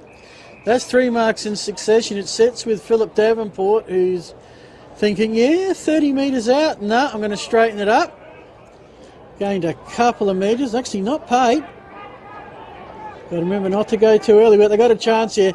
Hand pass straight in front from can't miss territory, and Brett Matheson doesn't. And that is the Raiders. No, it's a behind. Well, Very hard to tell with I that thought discussion he absolutely dobbed that. almost every shot on goal. Yeah. So the Dogs got a couple on shore, goes the longer option. I'm not sure who to. So easy pickings there for Colgate, who's started tremendously in the second turn. Little poker over the top, well sized up, and easily handled there in the end by Matheson. Going to get a second slot at it. Pretty sure Matheson kicked out one of our long shots in the opening turn. So he has got a decent leg, but into the teeth of this breeze. You see it hold up, just drifting. Good punch in the end. Back to the centralised corridor, dribble off the ground. In the end from Coombe, and just goes to the left of the goalpost for a minor score. Yeah, it's going to be Trevor Studd, nickname Studley. Maybe would be that generation. It could work. Raiders are doing a very good job of bottling it in. You think it's going to be here until they get a goal. Dogs with the breeze. They've gone long a couple of times, and the Raiders have just been waiting like they are here. A couple of extra efforts there from Margaret, from Starr. Matthew Starr. And we've got a ball up at the 50 metre, which I've heard a rumour that it's actually not 50. If it was 50, it would actually be in the centre square. It's about 47, I believe. And that's a nice grab at the top of the goal square that I'm pretty sure is, what's the goal square, 10, 15? 10, isn't it? 9. 9 metres is the goal square. Okay. Paul Zrim. Now, is this... Davey. Oh, sorry, wrong side. My apologies. Xavier Davey it is. Now that's a goal. I hope. I only say it's a goal because I just heard the smallest smattering of... Not much celebration. I know if you see me line up today, Phil, I will be... You'll be giving the salute? A little salute. Yeah. Might even salute one up to you if I That's get it. Salute the combox. Well, you can kick goals. You've seen a couple now kick to the left of screen. Breeze, what breeze? It's been an enthralling battle in the ruck. Good punch again by Colgate. Ball bubbling around, goes to Coombe. Overrun it. Still in there with Tim Heath. Good body work from Heath. Unfortunately, his little kick goes in the direction of a plethora of Dogs. And I love the pinstripe with the green. There's a sporting team, Phil, that you would be aware of out of Seattle. I know the Seattle soccer team wears the similar sort of green colour. I love it. Yeah. The Sounders? I think it is the Seattle Sound Yeah, or and then Sounders. there's a team in Portland that are similar. They have dark green and gold. The Timber. There you go. So Goldgate, well, not his intended target, but should find a set of hands there. Could have been an arm chop. Umpire agrees. So it'll be a free kick there to Lyons. They've got plenty of height in that flashy green pinstripe Guernsey. No mark taken. Can they mop up here? The Dogs runs into a bit of friendly fire trouble. Kicks out towards our broadcast side into open pastures to a 1-on-2. And Colgate absolutely mounting up. Interesting handball. And it goes a little chipper. Not going to make the intended target. Looking to get it out as under all circumstances, and the kick off the ground as deliberate as you like. Still staying in with effort by Thomas. Some fickle old bounces today, Phil. Yeah. Not sure if it's the ground. I suspect it's more the ground than the ball. Definitely would be the ground. It's had a fair bit of punishment. It has. There's no backup oval here. Of course, it also doubles up as a school oval for the Glenelg Primary School when they need one. Indeed, all Angels. Nice clearance by the Raiders. Stubbs has it. Hand pass out, and Southern will respond. Right now, it's very much a kick-to-kick contest. Although a turnover might open it up here. Some quick hand passes. And now they go inside 50, and they've got a grab. So lots of marks taken by the Raiders. This is Davenport again. And a little bit of a low kick. Couldn't be grabbed. But good pick up. Had it, lost it, laid the egg. That was Aaron Legg who got the hand pass out, George. That's a great goal. And we've got it at the end of that. Well, that play had everything. We had the mark, we had the hand pass, we had the lay the egg, we had the turnover, we had the goal.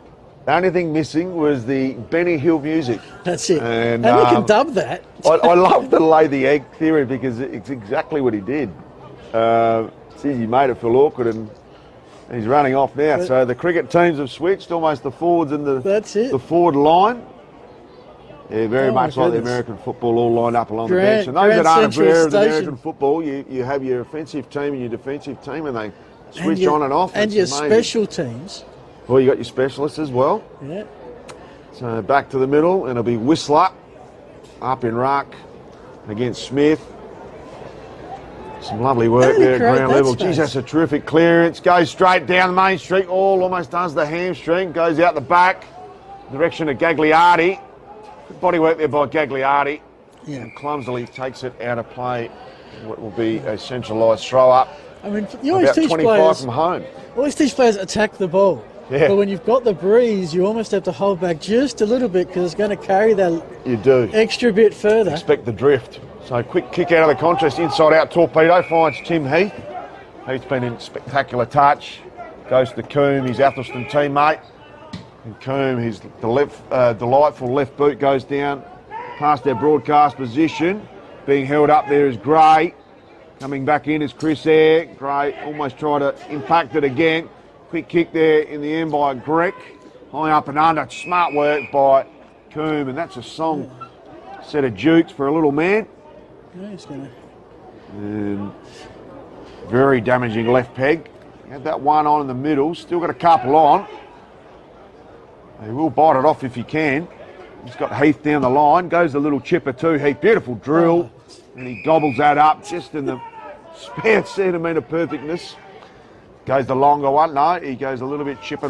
Beautiful lead up target. And that man is Darren Gray. Plays on immediately. He's got one right at the top of the paint. Ignores that. Goes more central corridor. Lovely kick. The Raiders' ball movement has been superb. They've got a couple out the back here. And the pressure of the Dogs has been at a better level this quarter. A little poker over the top.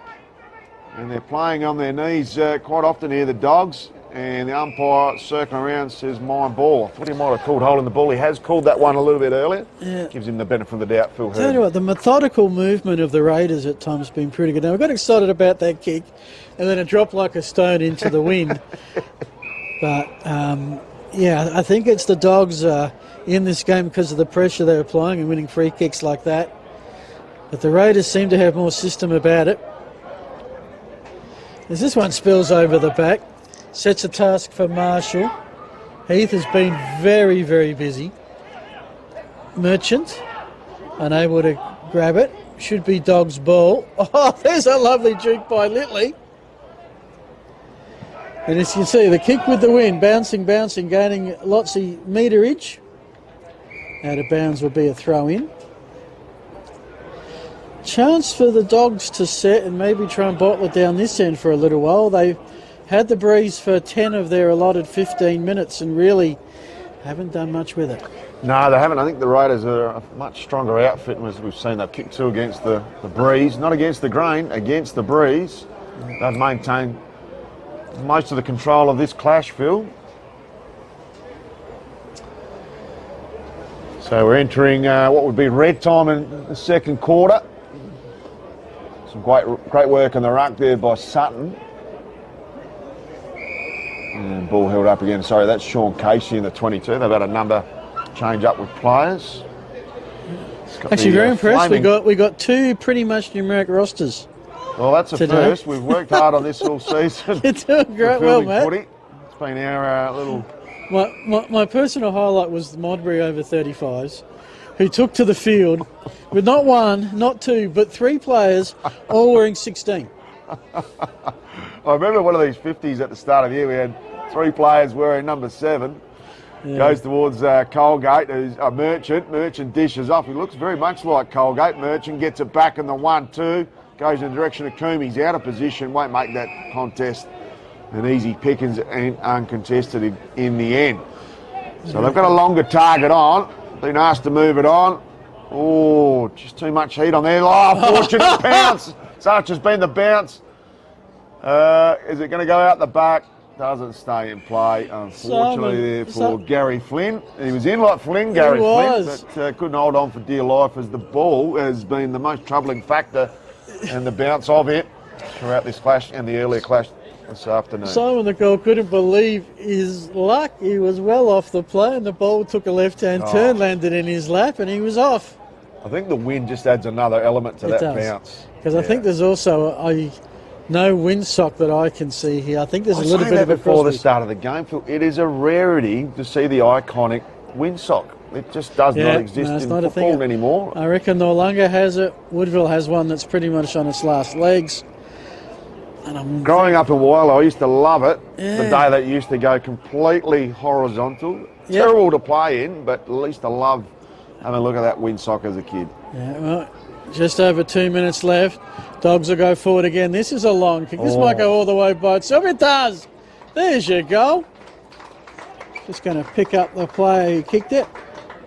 And number 3, I've got Craig Litley. So well done. Reward for effort. Had 4 inside 50s in a row. Stuff the inside 50. I'll kick it from outside and we'll let the wind do the work. We're interested to see the Southern Dogs team sheet here for filming footy. Got all the date of births on there. Yeah. So fascinating watch. We'll have to have a look at half-time to see who's the eldest statesman out there. I was about to say, I've got... it might be Dave Adams I reckon I've got most of these covered. Jonathan Greer's 68. I've got a feeling that Diesel Hepton is the number 1 age there. We'll go back and have a look. He's 65, but there is a 1959 there. They stream out of the middle here again, the Raiders. Oh, almost got yorked in the end there, the Eastern Raiders forward. Cleaning up the back, goes to ground. There's been some heavy lifting by the Southern Dogs defence. Let's be frank here. Trickles out and goes out of play. So the ball will be brought in 15 metres from home. Well, we've got a minute. Playing at the Glenelg Footy Club. Got to thank them for having us here and a thrill for the players. Certainly is. It'll be a childhood dream for many of the footballers gracing the surface this afternoon. A big thank you to the Glenelg Football Club for putting on that $30 meal deal that can be taken up at any given stage today. Chicken schnitzels, sirloin steaks, 2-piece fish and a fisherman's basket. Love to see that on the menu. Master drink, which house beer, house wine or a soft drink, all for $30. Streaming out there. Oh, look at the wind assistance on that. Jeez. That moved an absolute mile. Terry Alderman would have. And I'll tell you what, he's whacked that on the boot. And the umpires have called the cavalry in. So this could be a shot on goal. Who's got the free? I don't know whether it's a free or whether he must have been taken umpire high. was indicating a push in the back, but I couldn't see what side. Or Okay. Oh, he's no, going he's to ball coming it up. back to ball it up. Okay, 6 seconds to go. Will it get tapped through? Goes back to the corridor. Just need to maintain condition. And there is the half-time siren. This game between the Eastern Raiders and the Southern Dogs. Coming up after this clash, we've got the AFL Masters SA internal trial. Over 35s above versus the over 45s. Expecting that to be an absolute belter if the wind can sort of hold its own for us, Phil Hurden. But we'll bring back the second half action of the Raiders and the Dogs on the other side of this. Quick toilet break.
Not like the Japan, you can go to the toilet and spend 10 minutes in there. Okay, welcome back to the Bay for the third quarter between the Eastern Raiders and the Southern Dogs. Eastern Raiders going to the right of your screen. Beautiful tap out, comes towards Heath. He's going to go straight the other way. He's done the Miles Bergman. That's a push in the back every day of the week. Tries to plead his case, but nothing doing. And Marty Paul, the Benny Hill music has struck again. Good old Benny Hill at the Bay today. And last week the fog missed the ensuring kick. so Marty Paul sizes him up and does kick over the would-be goal umpire's head for another beautiful goal. I know this one's a goal, Phil, because all the Southern Dogs have run away from the goal square and over to kick it. So, yeah, comedy of errors there as the Southern Dogs get the clearance straight down the throat and a push in the back to Marty Paul. Yeah. Well, I was about to say, you don't see that every week, but we Well, have it's the last two. second week in a row. Actually, I had a discussion on Triple M yesterday about players that had actually done it, and they'd asked Bernie Vince, they set him up, and he said, no, and then he actually played his first game against the Crows and did that when he played for Melbourne. Oh, indeed. Might have been a sign of things to come for young Bernie at the time. This is a lad from the York Peninsula. Which, Bernie Vince, the only player to win a best and fairest at both Adelaide and Melbourne. yeah. Not a lot of cross paths there. So all the Raiders at the moment. But it is Dogs ball from the boundary by the scoreboard, and I'm not sure if that bounced in or not. Hills are claiming it. A little bit of an honour system involved. It's going to be a ball up. Tell you what, Phil, there's a real carnival atmosphere down here. Just looking below, the beers are flowing responsibly. It is an absolute pearl of a day besides the wind. It's going to be an absolute ripper here. Yeah, if you're out of the wind, it's postcard perfect. And not a bad way to spend a Sunday afternoon down here enjoying some footy. Quick hand pass, another long distance shot. That's how the goals have been. This is a nice grab in contested situation. That's the second of that variety from Scotty Colgate. Last one was on the centre wing. This one, he's got a very, very good chance of kicking the goal. I noticed that none of the Raiders players have got green and black socks. I would suspect there may not be a big supply of green and black socks. Well, I've got a feeling he plays for the Hills Tigers. Of course. Scotty Colgate. That would make sense. Plays from Athelston out there. Hectorville's another team represented, I believe, in the Eastern Raiders. Yep. I know the Southern Dogs have got a truckload of teams down there. The Great Southern... Slammers? Oh, no, they're the Great Southern Jets. Super Jets. Super Jets, Port that's it. Noarlunga. You've got the Southern... the Souths, which are... Southern Cats. Like the Panther Cats, yeah. And also Port Noarlunga. So they've got a plethora of teams to represent. Well, that's good. They go short, asks to play on, puts himself in a dangerous position. They should clear here the Southern Dogs out towards our broadcast side. Got a player on, and Nicole, who's played well in these over 50 fixtures this season. Lovely little chip in board to a 45. Could have been dangerous, but was well shielded with players around him. So great work there by Marshall. Goes to left half forward. Couldn't take the mark. There's enough players around here to pick the ball back up. Marshall overruns it. There's two 12s just hand pass to each other. That's how slippery they are. Goes to 45 out. Really good kick, and that is a sensational contested mark in the end. I think it's too far out to score. He's going back. He's like he's going to kick it here, but I can tell you now he's going to be too far out here. Gary Flynn. And in like Flynn, almost wrapped one in the last quarter, but just couldn't quite, the wind got the better of him. Goes to a hot spots sort of opportunity. Contested mark up for grabs. No mark taken. Bounced off his chest in the end. Awkward kick out of defence. We'll come back with some interest. Not sure if we got Nicole. We had the two 12s earlier. Three Raiders almost hit each other. Comes out the back, almost clean bowled everyone. Little right foot snapper, little touch on the line by Gagliardi, but I don't think he got a fingertip on it. That's a goal. And a beautiful one at that. Yeah, reward for effort. The Dogs showing you can kick some down the left of screen despite the breeze. Do want to mention some of the sponsors. I particularly like the one that we've got, Work Locker at Mount Barker, where you can get work boots, workwear, ladies' workwear, everyday wear, club wear, and my favourite, chef wear. I think they've got over 220 different boots, I think, from memory. Andrew Bailey and the team there at Work Locker Mount Barker specialise in them, Phil. Yeah. Also Clean Authority, Experience Cleaning, Conroy's Meats, SA Quality Home Improvements and Travel Managers. I think they're your AFL Masters SA sponsors this year. That's a beautiful clearance to the right direction and pass. True centre half forward. And for Filming Footy, your broadcasters today, they want to recognise Filming Footy Dartfish Classic Clashes, custom by ORTC Archies, and not in much use today, the Sportal Scoreboard. Well done. 2 kicks and a goal. I think we're actually using the Kieran Hugetsu scoreboard this Is the- year, Phil. Yeah, could be. Been replaced. Could yeah. be, although I reckon I'm did the ask only same commentator that can get out Kieran Hugetsu in Well, I call Adelaide it Footy Kieran League. Yoketsu, but that's a different version of Japanese. Yeah. No, I probably got the Australian Japanese version. Yours Well, I got is very, very clean and very nice. on the Taguchi ears. Sensei, my Japanese teacher at high school, was strict but fair.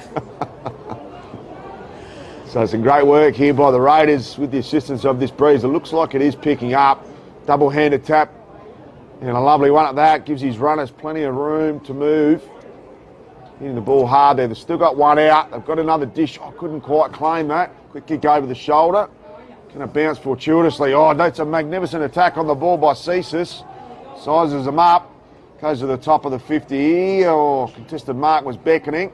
I've cleaned it up pretty well here, the Raiders. Straddles it out into open space, but it is a 1-on-4. The 4 wins eventually through the Southern Dogs. A lovely kick. Couldn't quite take the mark. Jesus, an interesting nutmeg paddle hand pass. Kick off the ground. It was almost smothered by the Raiders defender. I think it was. And it does go through for a minor score eventually. Well, a few there for the highlights tape, maybe the funny highlights tape. There's been quite a few of those this afternoon. As it heads out towards the Cricket Club flank. 2-on-1 contest, kicked out. I don't think it's going to be deliberate. I was going to ask you, last time I was calling some Masters footy, it was at University Ovals, the Come Together Are You OK round. Sort of in the thick of it calling footy. Then had a couple of weeks after. How'd that all pan out in the wash? Yeah, absolutely superbly. I believe that initiative is going to be 2 times next year. We're looking at doing the opening round as a come together round as well. Excellent. And this one that we've just had here in the July school holidays will be back again. And we'll look to build on the foundations that we've superbly set up. I think the round one's not bad because if you get everybody in this one place on the one day, you can sort out a few of the admin things as well. Yeah, certainly can. And it will be played, assumingly, before the Adelaide Footy League starts. So oval availability will be pretty open, I would have thought. And hopefully you won't have an AFL game to fight the parking. Yeah. It wasn't too bad in the morning, but it was a bit of fun getting home. As the mark and play on is gold. Probably lucky that Port Power aren't generating much interest and the parking wasn't an issue. It was just public transport getting home. Everyone was coming the other way. And we do have a player in long sleeves out there. No lace-up jumpers. I guess they'd be pretty much banned these days. That was an absolutely magnificent kick because he knew that player was out the back. We were just still trying to get him, and that is George Cesis. So Cesis was on the far side only moments ago, but Georgie Cesis, he sussed that out superbly. Now back to the middle. Some hustling and bustling in the middle. Gets it over. It doesn't overrun it. Actually, it's quite agile in the middle. And eventually dish off. String of hand passes. Goes to right half forward. Clears all comers. Goes out the back. And again, the bounce has been an imperative part. Sells a lovely bit of candy. Geez, that's a beautiful kick. Yeah. Fantastic build up here by the Raiders. A bit of a Gaelic pass there. And goes towards, Eldermandorf. I don't know if I pronounce Elmendorf. Elmendorf. Yeah, Very strong German name. I reckon we'll run with decent, style there from Love the headbands Stephen that are Elmendorf. making the occasional appearance out here this afternoon. So Rucks go at it. Good work there by Cesis. Quick kick and fortuitously lands on the chest. He wouldn't say fortuitous. That was all part of the set plan. Sorry, Phil, I did butt in there, but it's an easy marker there to Chris Eyre, who is going to have a bit of trouble with the wind. It should assist him. I know he's going to kick probably right into the... Going to use it to his advantage. Goes the left to right. Superbly, Chris Eyre. Great strike on goal. And he weighted that superbly. Well, they've been the mean green machine so far this afternoon, the Raiders. Been able to kick multiple goals at all ends of Stratarama Stadium. 4.5 minutes left of the third. We've got flat 15-minute quarters and we eagerly await the 4 o'clock game, the over 35s versus the over 40s or something like that. And just a reminder that we've got yellow on the scores on the screen. It will be blue and red and the reds will be the 45. Blue will be the 35 plus. Alrighty. Not quite battle of the generations. We can't make it Generation X versus Y or anything like that. No. A little bit more separation. A couple of baby boomers out here in the 50s. Yes, indeed. The dogs are on their knees, but they got the hand pass out and they've got some numbers to work with. Although running beautifully in interference was Merchant. He's managed to keep it inside the centre circle. I tell you what, the desperation from both sides is pretty impressive. They're on the ground, crawling, trying to find the ball. Kick inside 50, couldn't get the mark. Coming out of it now is Justin Carl, using the breeze, coming right across the middle. One thing about the Dogs is they haven't had too many easy times with the ball. They've got a little bit here, as they've got a bit of run on the outer side, and they've got a free player out there. That was nicely done from Price to Greer. Greer now inside 50, sizes up the goals, goes for the top of the goal, squares out the back. Oh, lovely. Who was that ruse player? Was it Lockie Wells? He did the high karate kick. Daniel Wells. Daniel Wells in Freo. It was Yeah. the Masters version of that, shall we say? Not quite as high, but same amount of points awarded. Kind of. Yeah, that was a phenomenal. That was goal of the season, I think, Daniel Wells' goal Yes, that year. it was. Interesting career, Daniel Wells, number 2 draft pick. He played better as his career grew on. He was a slow burn in the end, and ended up being a superb player for the Kangaroos and North Melbourne. Had that split time, but I think from '99 they were the Kangaroos for a little bit there for 2 or 3 seasons. And Waiting of to course go to the James Gold Brayshaw. Yeah, they were a sitting duck for the Gold Coast, and James Brayshaw did a magnificent job turning around the fortunes of that club. So ball in hand there of Litley, who kicked a sensational goal earlier. Goes out wider here and goes through Fleet. Fleet, terrific mark Just there the arm out, beautifully done. by Marks. So he just kicks one over the top. Oh, straight through his hands. Still plenty of numbers, 3-on-1. Should give it back. Got himself into some trouble. Goes off the standing start. Right foot snapper around the corner. Interesting contest, to say the very least. And ball held up. Eventually gets it out. They've still got numbers here, the Southern Dogs. They need to turn into pressurised forwards and a little bit of overzealousness in the contest. Better call out the work by, I think it's Aaron Logue, who was outnumbered 3-1 and just held up the Dogs long enough for the rest of the Raiders' defensive cavalry to get set. And it's a stoppage in front of the cricket nest that'll be plentiful busy in a couple of months for the Seahorses here at the Glenelg District Cricket Club. And passing it to himself was Darren Gray. He's got it now. He'll get 2 stats for that, the hand pass and the kick. This is where Raiders are very good. They're exceptional at creating space and finding the player in space. It's a Phantom 21. Out now to Allendorf. Making beautiful room, did everything except take the mark. Was Matheson. Instead he'll have to play defender and hold it up, which he does. Just 20 seconds or so left of this third quarter. Can the Raiders get one to cap off a good term? So final seconds remaining. Just gets that handball out and hope. Looking to lock it in and get a final score. Still 10 seconds remaining. Umpire says my ball. That'll be about it for Purden for this third term. Yeah, especially when you can't throw the ball back to the umpire correctly. I think there's been a few petrol tickets just cashed in as we speak. 3/4 time siren here at the Bay. We'll bring back the 4 1/4 action between the Eastern Raiders and the Southern Dogs. The AFL Masters SA internal trial coming up after this. Plenty more action after these key messages.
Welcome back, Stratarama Stadium. The shadows are starting to spread out a little bit into the latter stages of a beautiful Sunday afternoon. 3:15 local time. This is the final quarter of the last over 50s game of the 2025 season with Phil Hurden. Dylan Crichton's taken Matty Gale's chair as Matt gets ready for his standout performance, no doubt, in the rep game coming up. Dylan, you've sort of been watching from a side. What have you made of this contest thus far? It's been a good game. There's been a lot of back and forth with the wind playing havoc, a lot of turnovers, but it's been pretty good. The ball's moving around. Both teams have been impressive, particularly the Raiders. Yeah, and it's the Raiders, well, who was going to try and get the clearance, and they will. Through Gray, into the Cricket Club pocket, high kick and marked.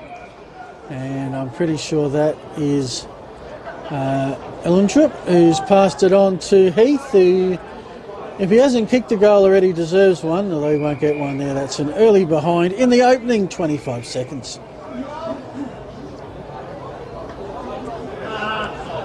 It's coming back.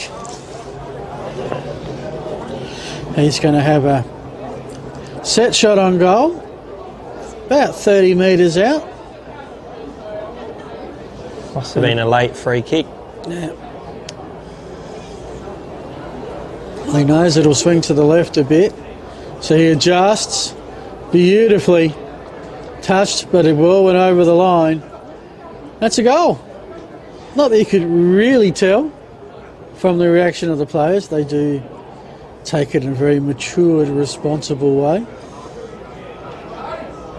But another one for the Raiders, who've shown the ability to kick all ends of the ground today. So then, how many Masters games have you had a look at this year? This is the first time. It's the first? Takes a little bit of getting used to. I think I'm almost up to 10 games. That the lack of a goal umpire and the lack of scoring and putting this description into a match context is kind of interesting. It is. It's good fun to watch. Umpire's found a free. It's going to go the way of you. I got to say, you dogs in there somewhere, even though they're southern, not from Elizabeth. Got a very nice jumper too, looking up close, of a very aggressive bulldog.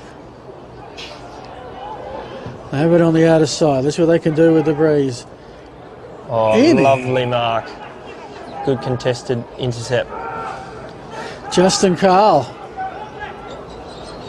read it better than everyone else. See now, hold up into that breeze a little bit, but still another clunk. The marking of the Raiders today has been exceptional. This is Davey. That one won't be marked, but there's 3 green and black. Oh, lovely switch inboard. Well done. It's from lots the of attacking space. spare. Gets out the back to Colgate. Yeah. He's been on today. Oh, gives it off unselfishly. Can he finish? Yes, he can. Lovely team football there from the Raiders. I think that was Merchant with the running finish. This game, there's been quite a few more goals to the left of screen compared to the first game. Well, the first game, I mean, the breeze hasn't lessened up. It's just the Raiders have, and certainly even the first quarter when they had the breeze there, their kicking to position has been an extra level above what the Dogs have been able to do, who quite often when they have had the ball have been under a fair bit of pressure.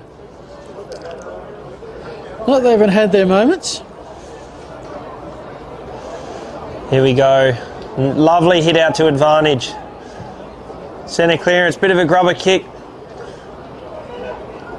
Oh, lovely pirouette there and pick up. Oh, share the love. Nice little chiseler with an uncontested mark here. Raiders will go back, shot at goal from about 30, 35 out. So that was Craig Coombe who kicked the last goal with the pass to number 11, Stephen. We'll call him Embledorf. Yeah, Elmendorf, something like that. Yep. That looks good. Or no, just fading. Just fading. Dogs waste no time. They've only got 10 minutes left in the season. Must be a little hard playing these games on a Sunday, knowing there's a Monday is your recovery day. Most of these people would still be working and have a job to go to Monday, maybe feeling a little sore and sorry. Yep, I can imagine they after would. playing a full 4 quarters. Rucks to it. It's been Davenport up against Michael Flett pretty much all day. Good tackle, strips him. Handballs toward the boundary. That would have been deliberate if this was an AFL game. Or last touch disposal if it was a Sandville game. Yep. We'll say that's smart football though. Yeah, well, know the rules and that's right. Play to the abide rules. by them. Oh, bit crude that tackle. Got him high. Gets up slowly. He assesses the option. Goes down the line. Bit of hang time on that kick, but somehow an uncontested mark at half forward. Heads to the hot spot. Big one-on-one. Oh, good fist in there from the Dogs. And a nice tackle. Can they escape here? Oh, just misses the handball. But now they're in space. Streaming through the centre. Heads long to centre half forward. Contest. Oh, can he? Oh, that's a lovely little move there. Handball out the back. Oh. Might work here. If he can pick it up cleanly. The ball refusing to sit up. Yeah. Good result there for the Dogs though. A forward 50 stoppage. Hasn't been down that end for a while. Can they make it count with a goal? You can just see on the hill behind you a couple of players warming up for the big rep trial game coming up as your finale to your triple treat of Masters football here thanks to Filming Footy. Here we have the Raiders going out to that far wing. Oh, plays on. Runs into trouble. Runs through trouble. And now the Raiders are out the back.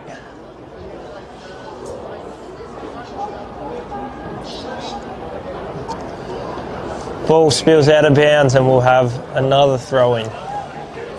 Plenty of kids enjoying the playground pocket. It's fairly newish, that playground setup, and there's even a basketball court further out the back there. If you're having a bit of 3-on-3 action. As Heath kicks inside 50 whilst tackled. Lovely pick up from the pocket. Kick around the body has just missed. That was by Pichet. Just to the near side. Footy's stuck under the fence, is it? Don't see that too often. Give the teams a chance for a little breather.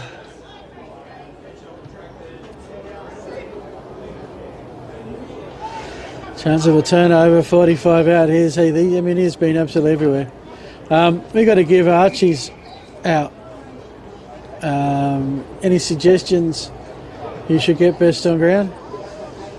I think Scott Colgate's been very good for Scotty the Raiders. Colgate, okay. Yeah. He's taken quite a number of big grabs. I think he's kicked 2 goals. He's had a good day out, the big fella. This is Xavier Davies' kick.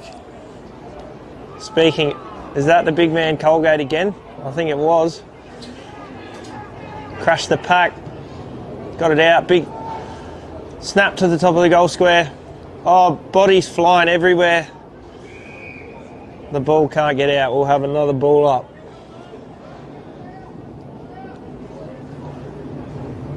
Yeah, 6 and a bit minutes left of this final quarter. It has been mainly down the northern end, the end the Raiders are kicking to this quarter. Any thoughts on best player from your first couple of quarters, Matt? Smack out. Just here's a snap around the body. That's a beautiful effort.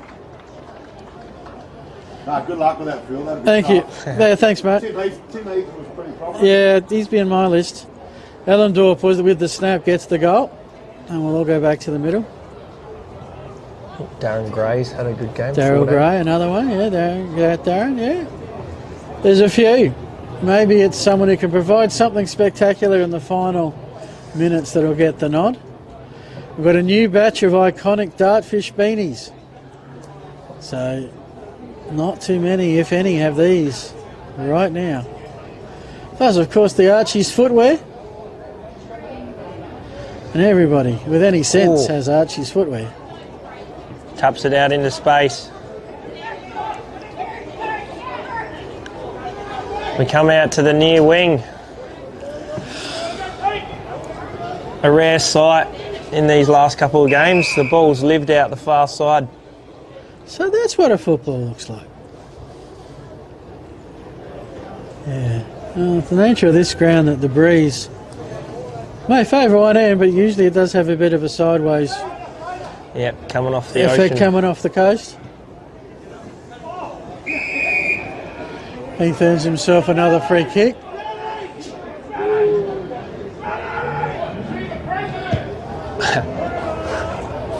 Yeah, okay. Brings it to ground. Has time to assess the options. Goes long and it's going to go out the back. And streaming through. Look at him go.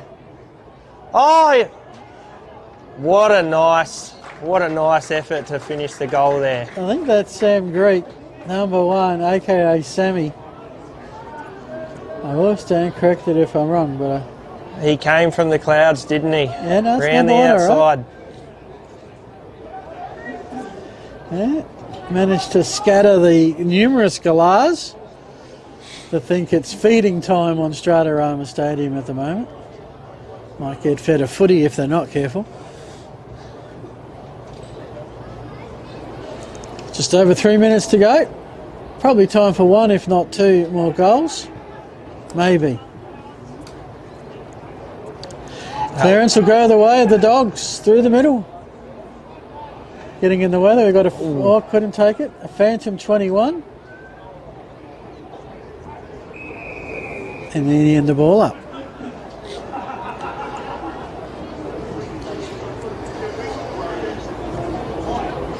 Can the Dogs finish strong here with another goal?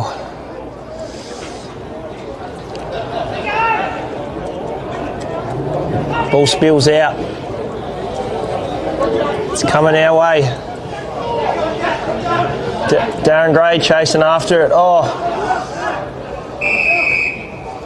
And we'll have another ball up at half forward.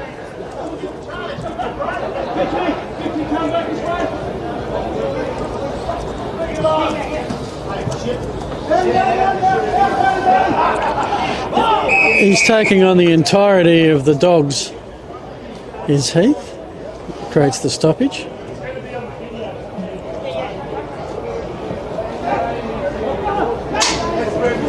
They work it around the back. 2:20 left. High kick. Spoiled each other. No. And here come the Dogs. Up. Will they pounce? A lot of blue down. In the end, they can't get the hand pass to a player in space. It's going to be a snap. And it's going to be a goal. And didn't he love it? There's a highlight for you, Gary Flynn. Might be the last goal of the over 50 season. Finishing the game off strongly are the Dogs. Okay.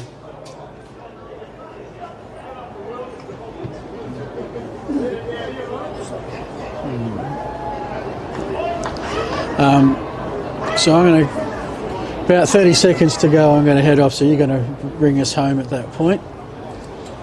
We do thank Archie's, and we do thank OMTC for the beanies. Dreams out the front there. Lovely pick up by Gray. Gee, he's been everywhere today and hits up his teammate. 15 out straight in front. Lovely work there. On his wrong foot, I reckon, as well.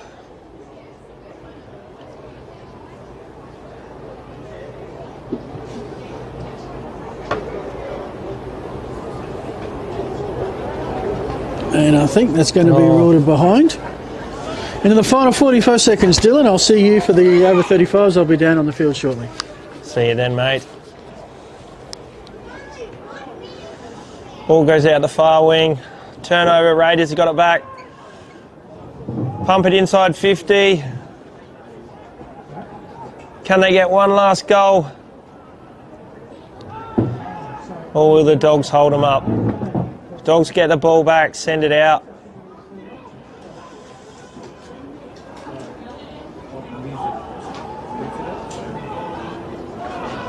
Dying seconds here. Have they got time for one last goal, the Dogs? They got to get it in. I think time will beat them. But a wonderful finish to the game here between the Southern Dogs and the Eastern Raiders.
Alrighty, welcome down the ground level of the Stratarama Stadium. Well done to the Dogs and the Raiders.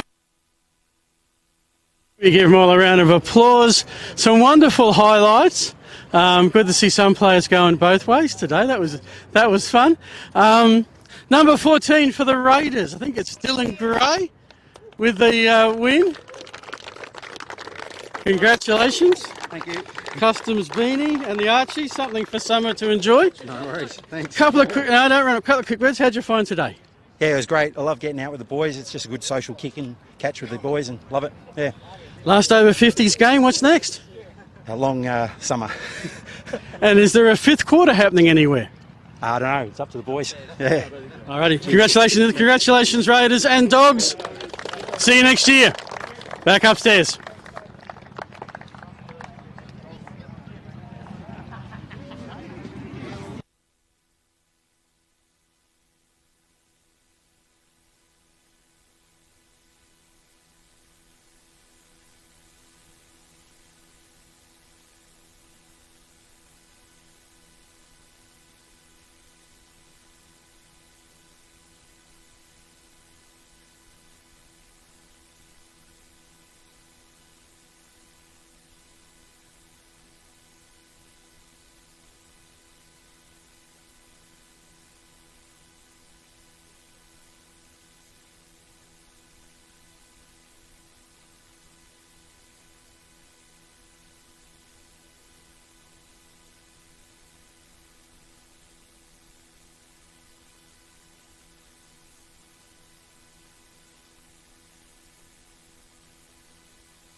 And welcome everyone, Stratarama Stadium, the last game of a triple treat on Filming Footy Masters Football. This is the over 45 rep side in red against the over 40 rep side in blue. You're with Phil Hurd and also with Dylan. We're kind of making this up as we go along a little bit because we got the rosters about 2 minutes ago, but the blue are going to the left and the red are going to the right. And with the mic, you're with Dylan. Here we go. Chiseling ball out the back. Oh, we got an easy goal here from the goal square. Joey the Goose. And a fast start for the over 40s. They'll be happy with that. Oh, and there you go. We do have a scoreboard. Okay. Well, of course, they're priming for the Nationals where there will be a score. So I guess you want to keep track of that. And so I guess that changes the context of everything. And the gentleman who scored the goal, I've still got no idea. But if you keep an eye on the ball, I'll keep an eye on the player until I eventually get a number, Dylan. No worries. Contest here in the middle. Comes out towards the 50. Ball's pinging around a bit. Inside 50 now. Matt Hay was the goal scorer for the over 40s. Working it out through hands here nicely. Out into a bit of space, coming out to the near side wing towards us. Nice forward handball, kicking long towards centre half forward. Floating across the pack. Nice mark, plays on. Leading out, oh lovely spoil, golden fist.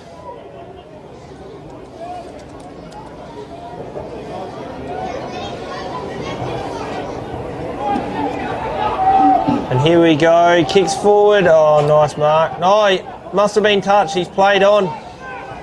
And now a chance for the over 45s to clear out to the wing.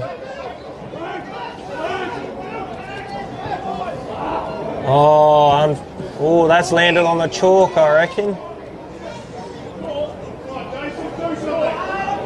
Should be a throw in, but the umpire is not close enough to see it.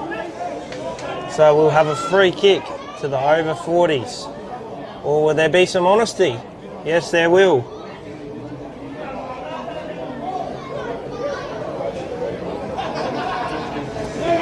So here we go again, throw up. Nice hit out. Over 50s working it forward.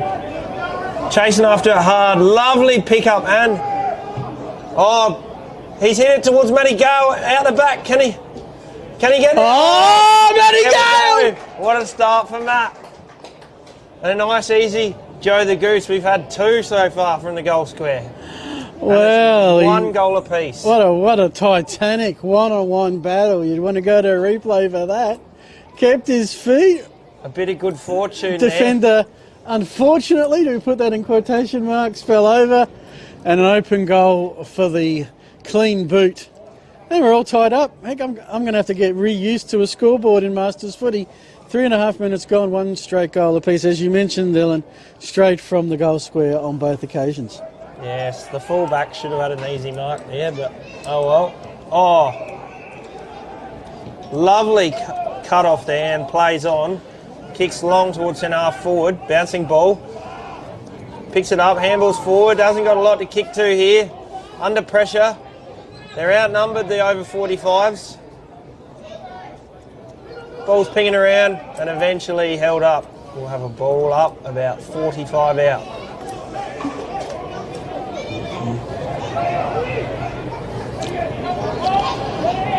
So Blue having possession. The over 40s work it down the wing.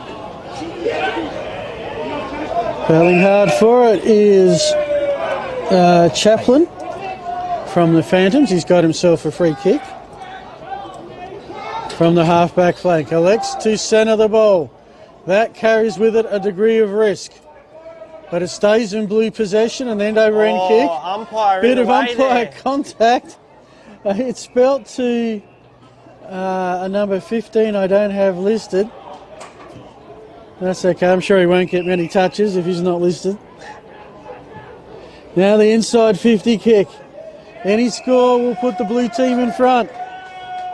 It's back when it started with Chaplin. Too far out to score. Into the deep pocket here at the Bay. Crowd getting up and about here. And that's a lovely pass coming from McDonald. And found, number 5 from the Cockle Divers.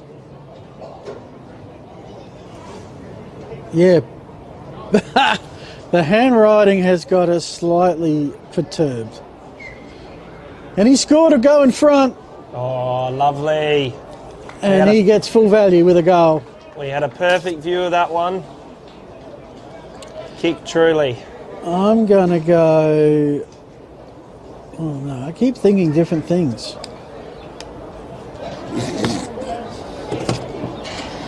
You just talk for a sec, Dylan. Let me shine the light on this one and see if I can get any clearer. So the over 40s back in front, 2 goals to 1. Back to the centre we go. Thrown up, nice tap, but it goes straight to the opposition. Out on the wing. Oh, lovely bit of innovation there. Sockers it out of mid-air, gets good distance. And to his teammate. Oh, what's he doing? Spinning around everywhere. I'm going to go Rabbins. Apology for the goal scorer there, number 5 for the Blue. Up and under. Oh, it's come back to Matty Gale again. Can he get another one? That's 2 from the goal square, and we're back all square again. 2 goals apiece. Oh, Matty Gale, why are you wasting your time in the commentary box? You should be running amok. 2 goals from 2 attempts. He did Love the poise and finish. He did say earlier he'd be happy just to kick a couple. Well, he's got done a couple. in 7 minutes.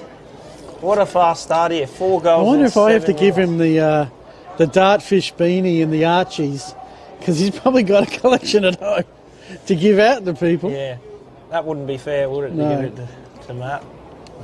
Again, lovely tap. I reckon that's Noonan. The no number Noonan. Yep. Good tackle there. Certainly a state jumper just hasn't a number put on it. How weird. Geez, they look good, those jumpers, though. Our favourite jumper in all of footy, Dylan. It's the one jumper, as tribal as Adelaide footy is, it's community clubs, AFL, Power Crows, they all come together with that jumper. Exactly right. Meanwhile, Blue have worked it in position. Oh. A set shot that misses just to the right, left-hand side. That was Dan Soppert from Wests, the Brumbies. First minor score for the game.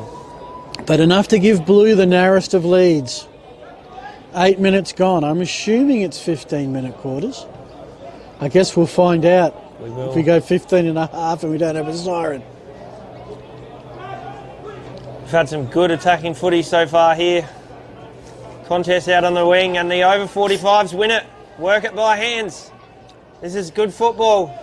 Out to the leading player. Defender brings it to ground nicely and has support there from his teammates, and they work it back up that wing. Oh, what's happened there? How's that found a teammate? Well, I guess you got a 50% chance. Beautiful hand pass into space. He's kicked it. Scott Harding from the Great Southern Super Jets has given Blue a match-high 7-point lead. I've noticed a lot of goals have been out the back in space today. Players being led under the ball. Defenders pushing up too high. It's been free-flowing football. Not a lot of stoppages. Oh, lovely kick out into space. That's from Campbell to what I'm going to call Rabbins. And a nice defensive mark taken there. Chips it in short. Oh, dangerous kick into the corridor, but lovely touch. Plays on. Now they're out into space. Oh, could have had a high free kick there. Umpires missed one. Yeah. He's certainly feeling the effects of that. And that red player is a little slow getting up. Certainly from here, And now, looked to be taken home. Was he going down in the contest? Probably the only reason. and now they take the ball forward. Matt Gale just standing there. Doesn't have an waiting for the ball. opponent. Is he going to go on a ruck? I think he might. He's probably the biggest man there. Yeah, he's going to go on a ruck. Let's see what he's got. Oh, nice. Nice tap. Nice tap. Yeah. But the over 40s get it. Oh, barely to 15. Contest now at ground level. Can they work it out? They can. Oh, good tackle. A lot of bodies around the footy at the moment. Oh, there goes Noonan, numberless man. And Matty Gale on the lead. Oh, no. Dropped it. Spills out and it's going out. Is it? No, stays in. Now it's out. At left half forward. I reckon Noonan could go on ruck. He's got a fair leap about him. He does. He started well. You know, just thankfully no need to jump the fence. It was by the edge. So 11 and a half gone. You're watching the over 45s. That's the red team against the over 40s. That's the blue team. Oh. And it's the young'uns by 7. Creative kick there, but didn't work. And red team, probably the breeze favouring them. They'd want to turn the first corner in front. Oh, But half a chance because Gale's got the ball. Oh, don't tell me. He's got... Oh! All 3 goals to Matty Gale. He's going to be irrepressible to give if he keeps this up, he'll have 12. Far out. He's done in all directions. He's done the soccer. He's done the 2 lovely snaps. Amazing start for the big fella. He was about this. Yes, Cameron Mandino saying we need to get some autographs. That was Jeremy Cameron-esque, that snap on the left. It was, wasn't it? And the wind helped him nicely just to curl it round. Yeah. Be much harder to do down the other end. Breaks through a tackle, sends it inside 50. Oh, the forward does well there to bring it to ground. Follows up his work. Nice little dance step there. Hands out wide. And a mark about 25 out hard against the boundary. Oh, short little kick, doesn't quite get to his teammate, and somehow stays in. No, it doesn't. We'll have a ball in deep in the forward pocket. Well, 13 minutes gone. It's going to be a baller because we don't do boundary throw-ins, you may notice. They're just brought into the field to play for a ball up. No clear possession, but the Red have worked it outside defensive 50. Now we'll bring it down the wing. Lovely where there's an open player who has time to recover. Now he gets wrapped up in Kempster. And that will be out of bounds and another ball up coming up. Very competitive football to start here. Both teams showing some strong stuff. So if you have just joined us, the red are over 45s and the blue that might appear as yellow, I'm not sure on your stream, they are the over 40s. And they're the ones that have the 1 point lead about to go forward. Traps it with his legs there. That was interesting. Kicks forward. Ball's on the deck. Oh, lovely pick up there from Flaherty. And it out in a mountain of space on the wing. Yeah. Sending it into Matty Gale again on the leg. Oh, and he holds the pillar. He says, now, does he think he can kick it from here? This is hamstring awareness distance, I reckon. You think that should be a theme around during the season? Well, a point will tie it. Oh, he's got the distance easy. He's got 4 And on the siren. It is the Matthew Gale show. No doubt about it. Best on ground by a mile so far, but what a quarter. Both teams showing what they got. A lot of attacking football, high scoring for short quarters. This is very good to watch. Yeah, and the Red with 2 late goals, putting their noses in front. We'll take a break. You're with Dino on camera, Dylan and Phil in commentary. Filming Footy, bringing you the pictures of AFL Masters SA.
Welcome back, Stratarama Stadium. For most time of the year, it's the home of the Tigers of Glenelg, the back-to-back defending SANFL premiers. But this afternoon, it's been taken over by AFL Masters SA, thanks to work locker at Mount Barker. We saw the north and the east. No, we saw the north and the west in the first battle. We saw the south and the east in the second battle. Now we're seeing a little bit of rep footy because we have got a score, and right now it's the red team, the Matty Gale show. 4 straight, the blue team 3-1. We're about to get the second quarter underway. You're with Phil Hurden, and to start the calling, Dylan Crichton. Coming towards the blue teams, forward 50, spills out, but the umpire says they'll have it.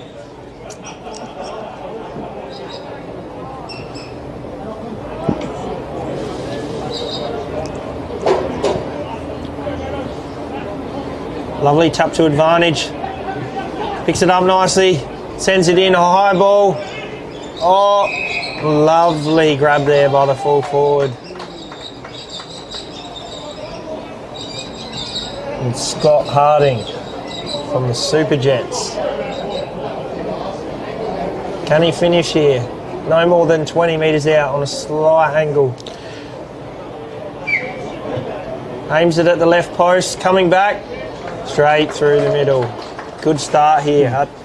Yeah. Well done to avoid that flock of galahs as well that have perched themselves close by. Yeah, they've been hanging around that 50 all day. Yeah, okay. Best view of the contest, no doubt about it. Pleased to see we've hit 4 o'clock. We've got 3/4 to go, so that's about another hour. So we'll finish sometime just after 5, you would think. I wonder if they'll put the lights on or not for that final quarter. We'll find out. But here's the breakaway from the blue. This is Simon Laffin from the Super Jets. He's found a target on the tennis court eastern city side wing. Nice pass, nice grab at 50. Oh. Now the kick that matters is marked in scoring territory. He'll be lining up from almost the exact same spot Simon as Chapman. the last shot. Yeah. So it is some of the Super Jewels. Chapman is from the Phantoms.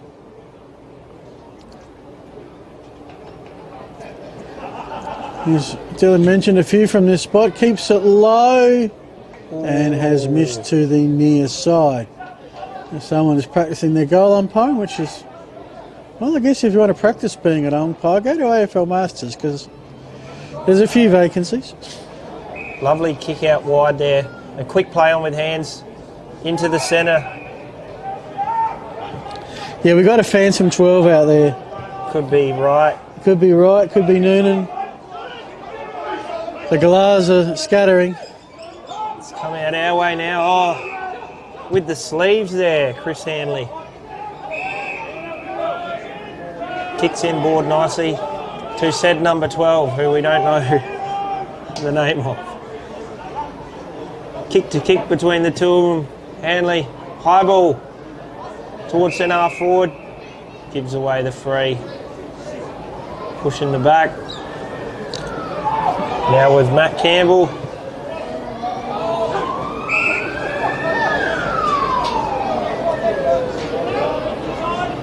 Assesses his options, goes down the line. Looks like it's coming back, turnover here. It's with Nathan McDonald. He's had a bit of it today. That's a lovely hit on the 45, but just slips through the hands. The umpire's getting in the way there. Dives on it, or could be in trouble here. No. Umpire gives him the benefit of the doubt.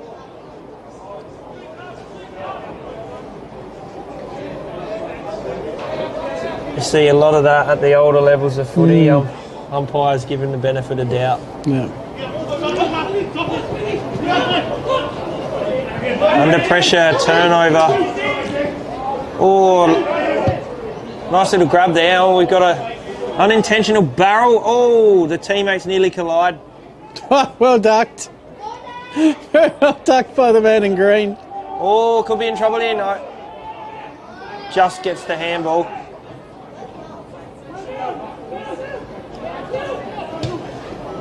And they're out now towards centre half forward. Ball in dispute. Oh, fend off. Questionable handball there. Back towards their 50. Oh. It was a kind bounce and then it was an unkind bounce. It was a very unkind bounce for a Phantom 21 for the red. Just like that, it's blue on transition. And Tim Potter, I think, from the Phantoms, has a loose player further down that does take the grab. And I'm hoping we'll take the shot from there. Barely to 15 there. I reckon that was probably about 11 metres. Tom Soppett from Wests. Blue lead by 2.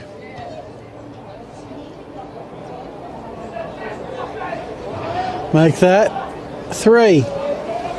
Misses to the near side. 5 minutes gone. I don't think Red have had a shot in anger yet. Blue with the breeze doing most of the attacking. I dare say Matty Gale will be getting cold up there at full forward. Look, having a good chat to his mate, at full back. Having a But it good might chat. be coming his way now. They have an out. Yeah. A switch. Can he? Oh, it's coming Matty's way now. Oh, lovely chipping ball.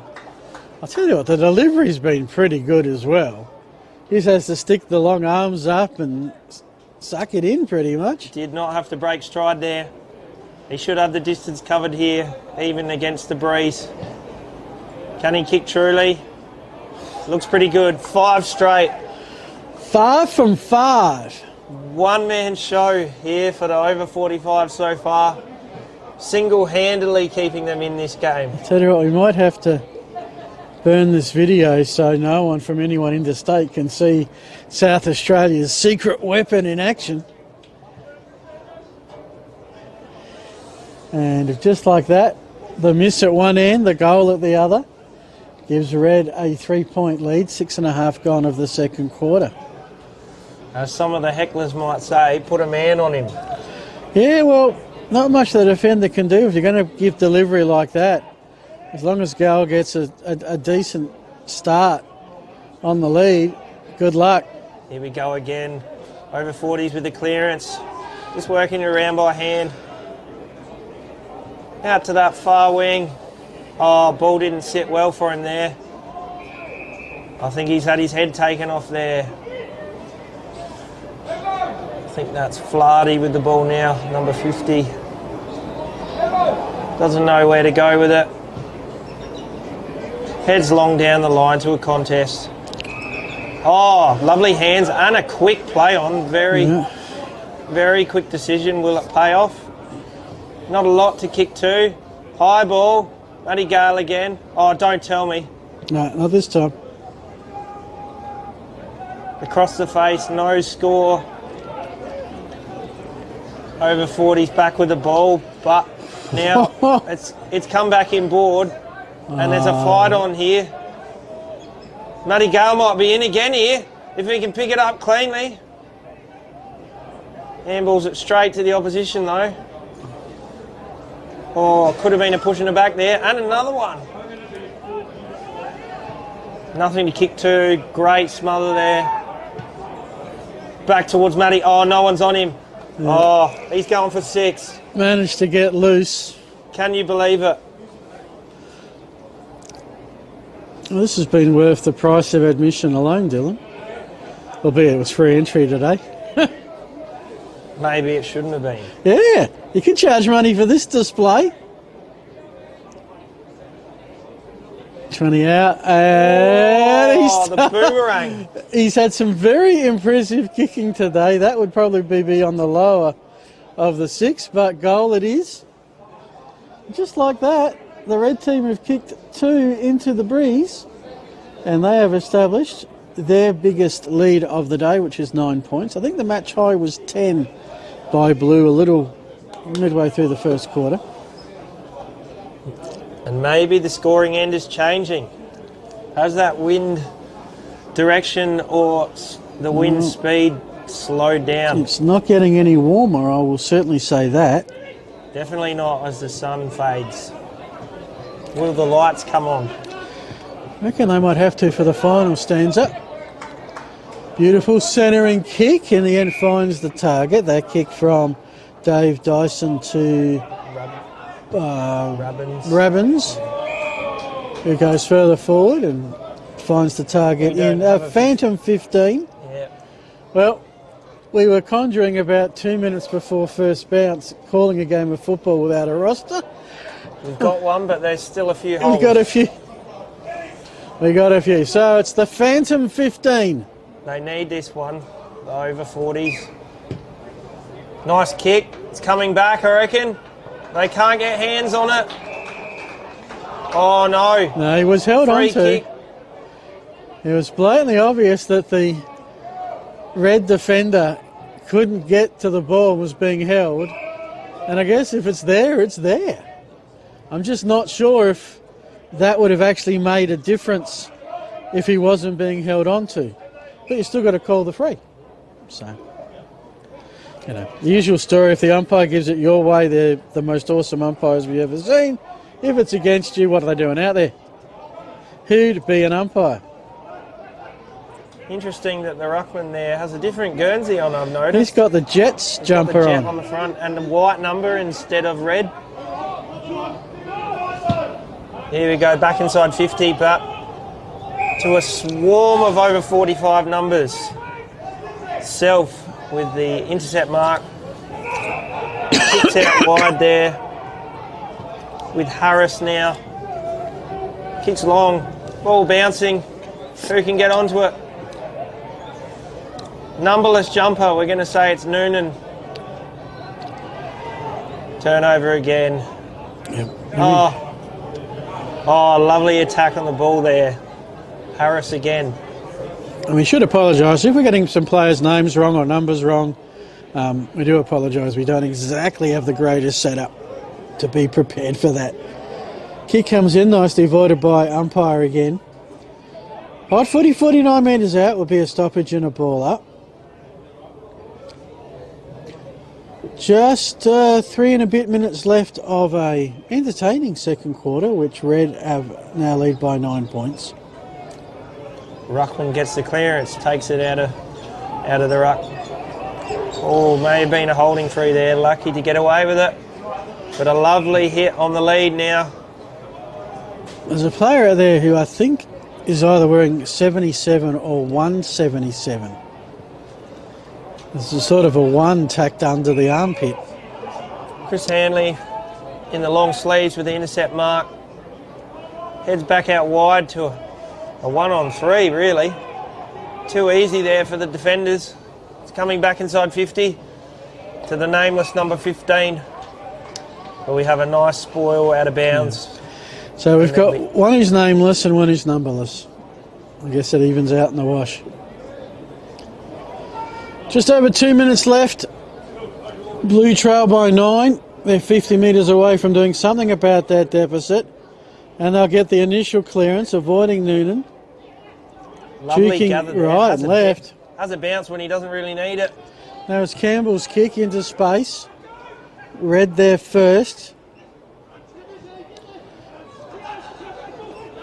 Lovely. Holding the ball the call and holding the ball the decision. Lovely tackle. Dyson one tackled. Just he dropped a sitter there. He was out in a mountain of space, and now the numbers prevail. Split in the middle there. The over 40s. Are they going to grab it? No.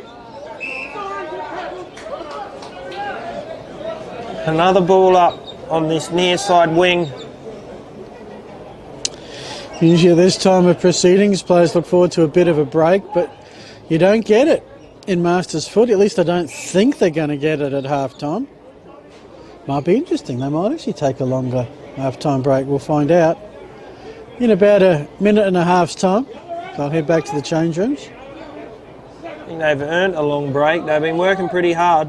There's been some very nice football here today. Oh, out into space. Does it get out the back? Defender didn't know where the ball was, couldn't see it. In dispute now. Oh, nice tackle. Can he get rid of it? He might be in trouble. Spills out. Now with some time to assess his options. Oh, follows up his work.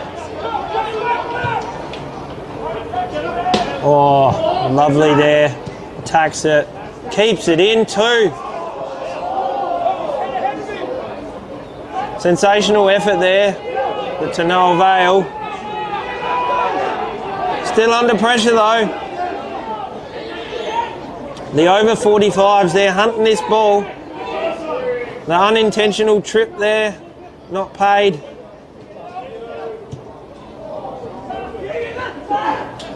Good pick up from the ruckman there. That's Simon Laffin from the Super Jets. Time beats them.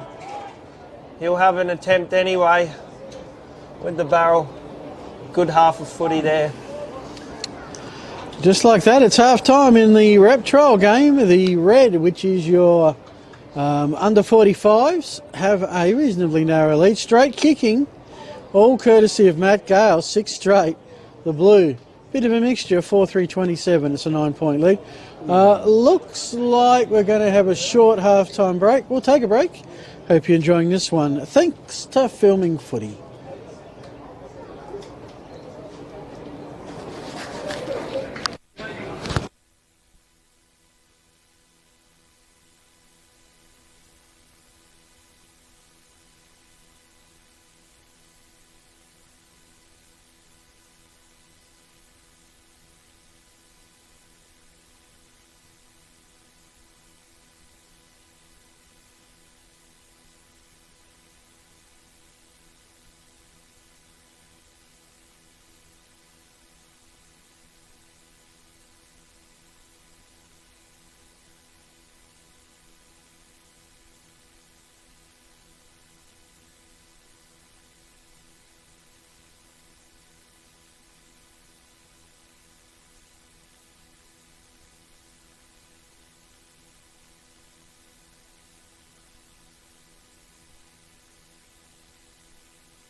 Welcome back.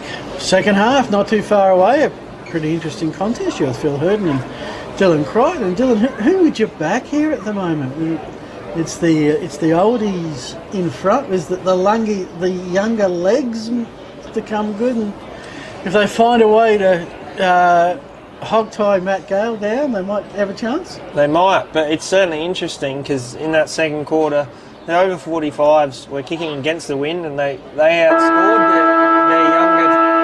their younger opposition. So maybe the wind's changed, or maybe the over 45s are showing some of their experience and quality.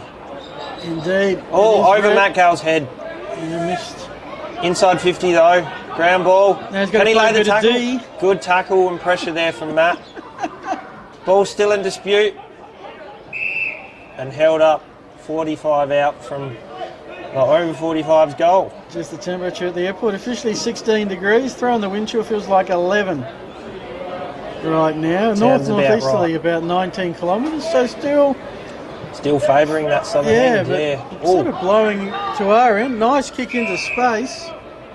This is Andy McDonald from the Phantoms. Will we have a different scorer than Matt Gale? Yeah, well, it is the second half. It's probably about time. But will it be a major? No, still no score. Okay. Beautifully straight off the boot, just misdirected. Yeah, it's going to be an out of bounds on the full. So in the old Louts pocket. Goes long, out to the wing. I've been waiting for a no-name player to go up against a no-number player. It was close, but not quite. Gets out the back here towards half forward. Can he pick up clean? He can. Steps around. They're out here. Can they be clean? Heads towards the boundary. Will be all comers, and we will have a ball up in the forward pocket. I'm just waiting. There is no red player. If it was me and I was a coach, and look, I'm not a coach, I barely play, I would have a red player on the goal line. Now, what's fascinating is there's a blue player going back now. Just for those grubber kicks, you've got to take them out of the equation. Yep. Now, a one-on-one battle on the goal line as we've got a throw up, sorry. Some Well backhands from Blue, the snap. Mark on that goal line, that's why you have a player there. That was up it with the kick. Who's got it now? Is that 30? 30, is there a 38? 38, yeah. Matt In Hay.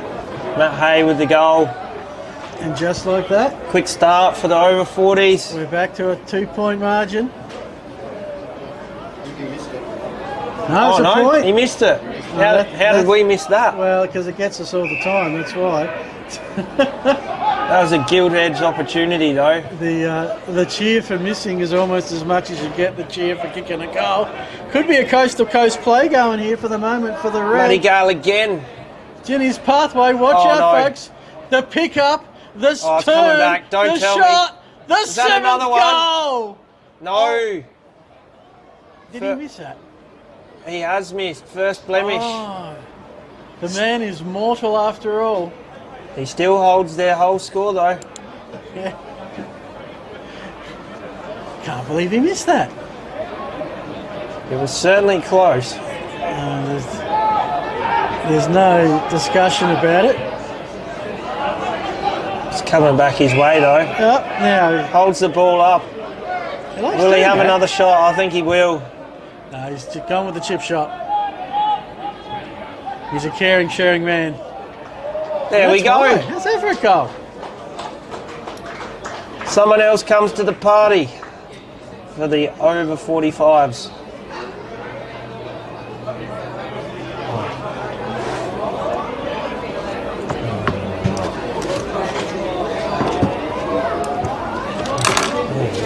Just like that, we've got a game high margin. Accuracy, the difference 7-1 to 4-4.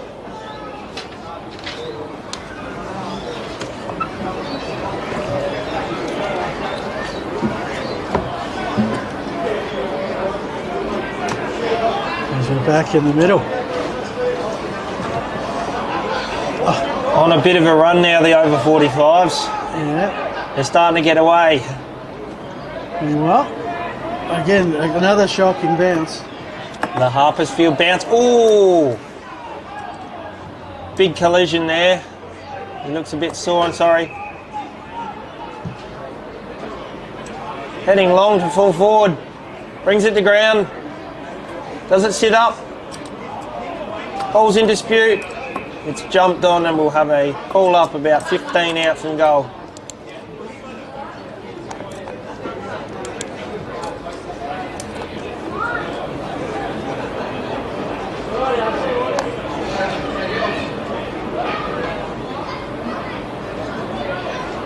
Snap across the face and mark near the behind post. Scott Harding with the... So that's not Harding with the mark. That's another Phantom, number 12. We're going to have on our list. Phantom to Phantom, that was. Yeah. And here we go with Hanley, the long sleeve man. Intercepted by P.E. Yeah. Inboard.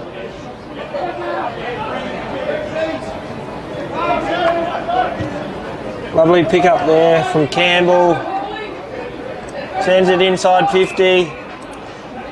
We'll have a ball up about 40 out from goal.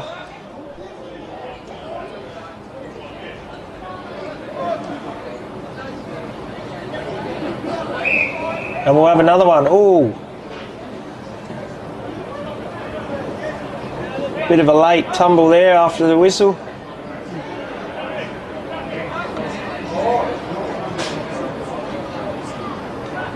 Well, 40 out, a lot of players around the ball. 6 minutes gone in the third. It's a 15-point lead to the oldies, to the over 45s against the young'uns, the over 40s.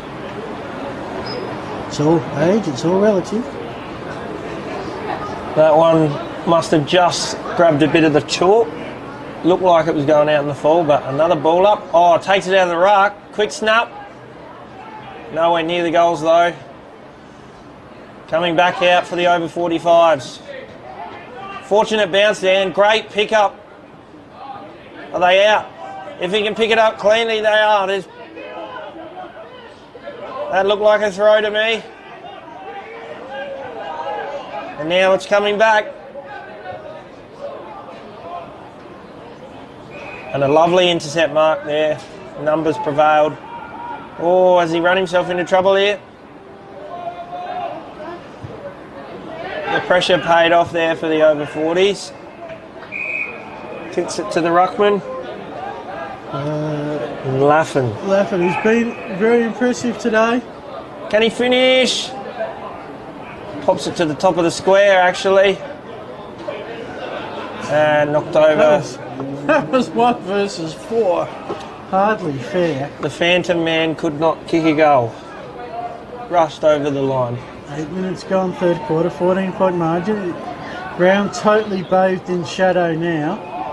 I would suggest surely lights have got to come on in the final quarter. Which is still about 15 minutes away. That's a beautiful kick right down the middle. Bit of interference, but just keep moving it forward now. They've got a chance. Oh, Matt Gale's on again Matt Gale here. on the lead, got the steps, sticks the arms out. I've seen this before. He'll be angry at himself that he's 7-1 instead of... He's kicked 6-1 rather than 7 straight. Double digits are well and truly on. If he kicks this one. I mean, the other thing is, we talk about Matt marking and finishing as... He loves his work. Never in doubt. It's the delivery as well. He's running out, he's got a couple of metres of separation and the ball is exactly where it needs to be.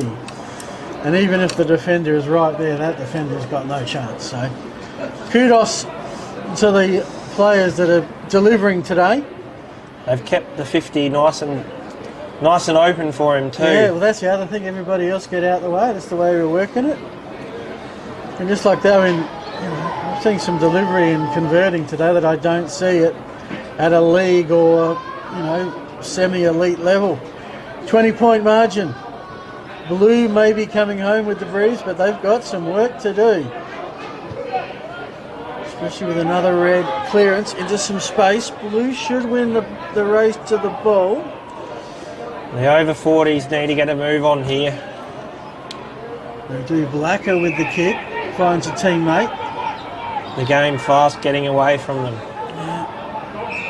Almost 10 minutes gone of the third. Another 5 minutes left before lemon time. A Phantom 15. I'll tell you what, if Blue make a big comeback and he's part of it, he might be getting some sandals, but I'd have to ask him what his name is first.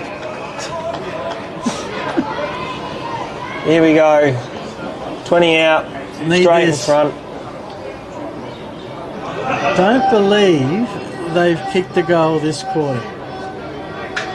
Sam Wall with the footy. Have now. Is this the start of a comeback? Back to 14 points.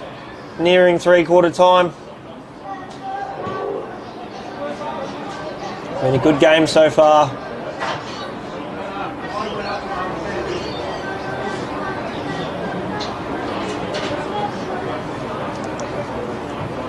So I want to thank Work Lockup Mount Barker, the main sponsor of AFL Masters SA, and special thanks to the Glenelg Footy Club as well for having us here and let the players play it.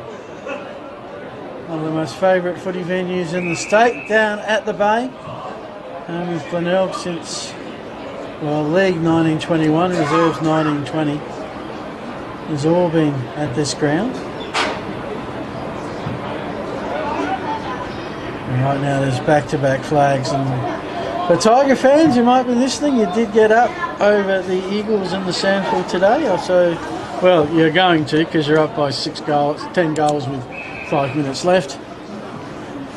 Chance the Tigers to maybe make it a hat-trick, that would be something special in the SANFL, though. Sturt are unbeaten, and we'll probably have something to say about that. I think so. The Crows, Central District, and whoever else makes the finals. Blue ball, shot on goal, dobs it.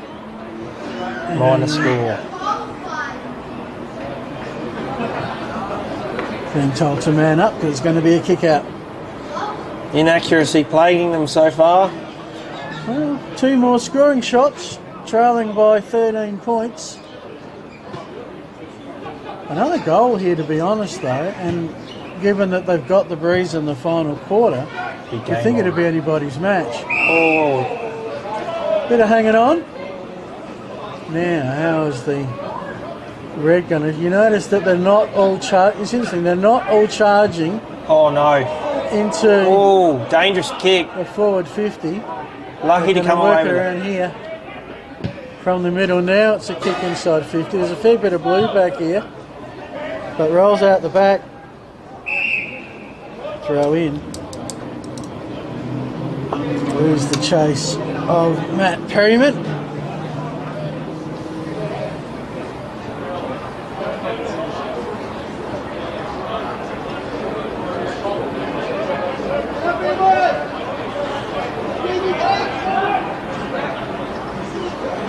And pass into space.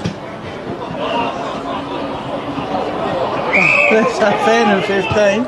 Strong mark hand pass. We've got about a minute 45 for Blue to do something about this deficit. I think every stoppage suits red.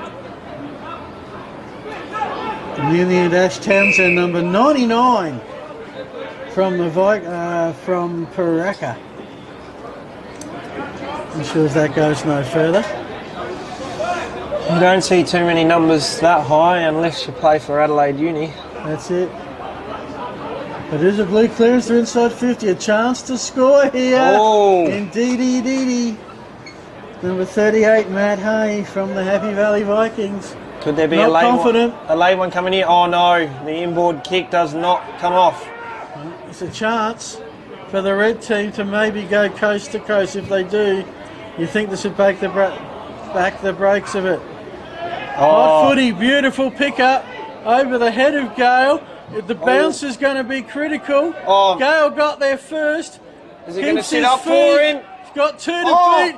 The hand pass just deflected in the nick of time. Going to be a contest here. Oh, stays in. Oh. Yeah, we're going to go back and take the shot. No, he knows the time's a waste. Couldn't kick it. Noonan eludes one, sees the goal and misses with it behind. That might be all she wrote for quarter number 3. Could have taken his time there, had his 30 seconds, would have had a shot after the siren. I reckon distance, even with the wind, might have been a problem. And that should be it. Hang on 15 minutes, the siren sounds. The game is interestingly poised. Dylan, red with a more accurate, have the runs on the board, so to speak. But blue with the breeze might just snag something late. What's going to happen? Who's going to get the prizes at game ends? All that coming up after the break.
Welcome back, Stratarama Stadium. Getting a bit cool, getting a little dark.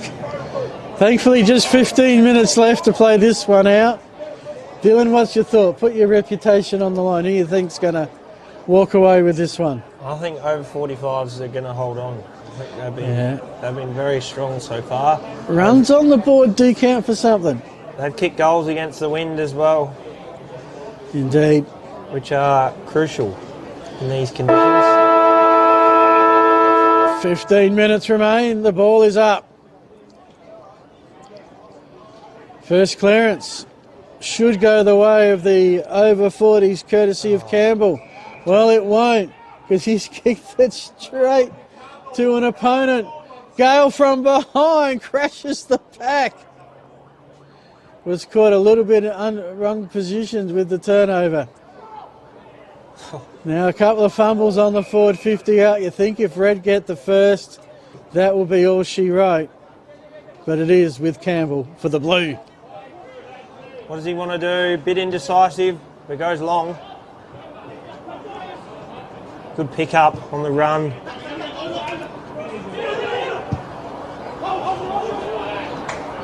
A lot of space here, but oh no.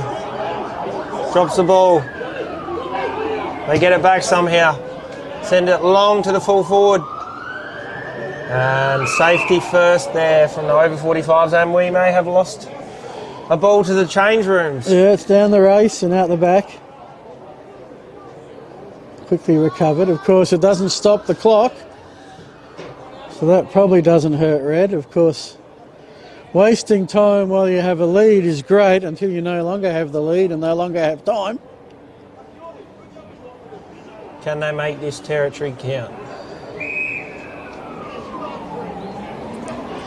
Expected to be a pretty stoppage-filled final quarter, as a degree of fatigue's probably got to set in. This is one of the smaller ovals, at least in sandful circles, but you still got to run up and down on it. Plays on advantage, but the ball is going to come back. Bit of turnover footy at the moment. Hanging on is the call. Advantage now the call. So no number Noonan. I hope we got that name right. And that's a lovely pass put in the path of Kempster. In turn, go with the slips catch. Vice-like grip. He's had some great marks. That is the best one yet.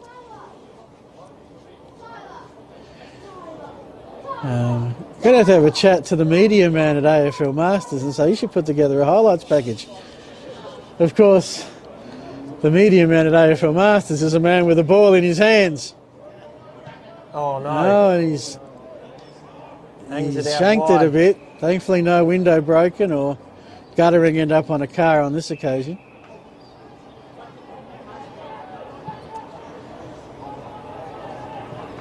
Don't think we've had a score.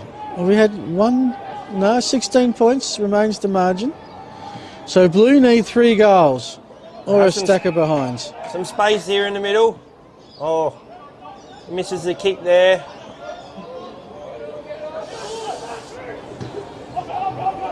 Back into the middle. Lovely kick there. At centre half forward. Nicely done.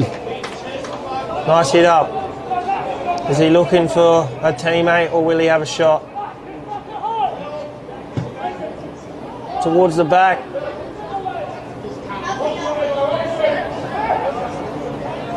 Out of bounds.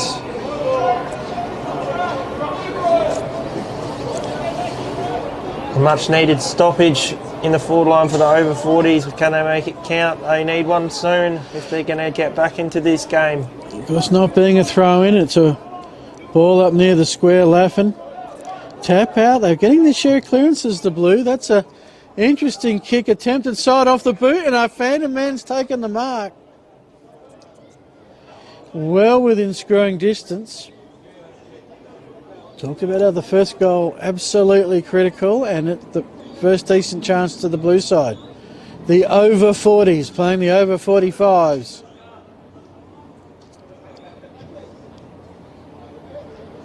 That's a goal. Not much of a celebration, no. Never is. Kieran Yakitsu scoreboard. The over 40s, 6-6-42. The over 45s Reds. 8 points. Just looking at the bench, can you see where we got? We got 4 on the bench for the red and 3 on the blue, or am I missing anyone? Okay. I think so. Unless someone's hidden away there in the dugout. Come down, who's the freshest? Of course, these are often teammates going against each other here. Game being played in very good spirit. It's been intense, but not in a bitter way, I guess. Oh, here we go. They're sensing the momentum swing here. Spills out the back. Dangerous kick, but good kick. Now switches it out to the wing. He's going to slow the game down. He kicks it straight back to the opposition. Not what he wanted there.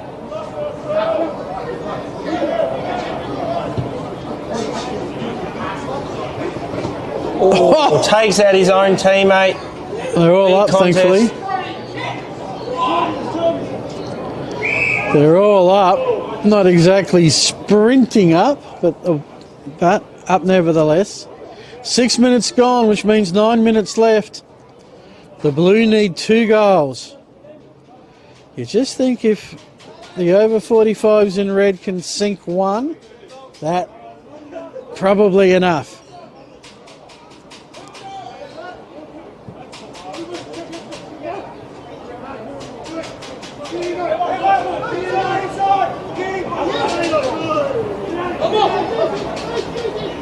Under severe pressure. Oh, spilled a chest mark. The dangerous area of the ground too. What's he called now? Red ball. A throw.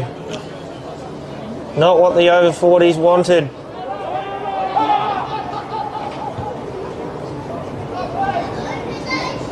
Nice intercept mark there in front of his opponent. Plays on quickly. They have to, with time running out.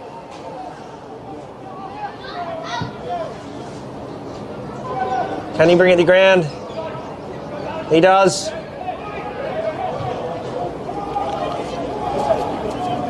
Back out to open space.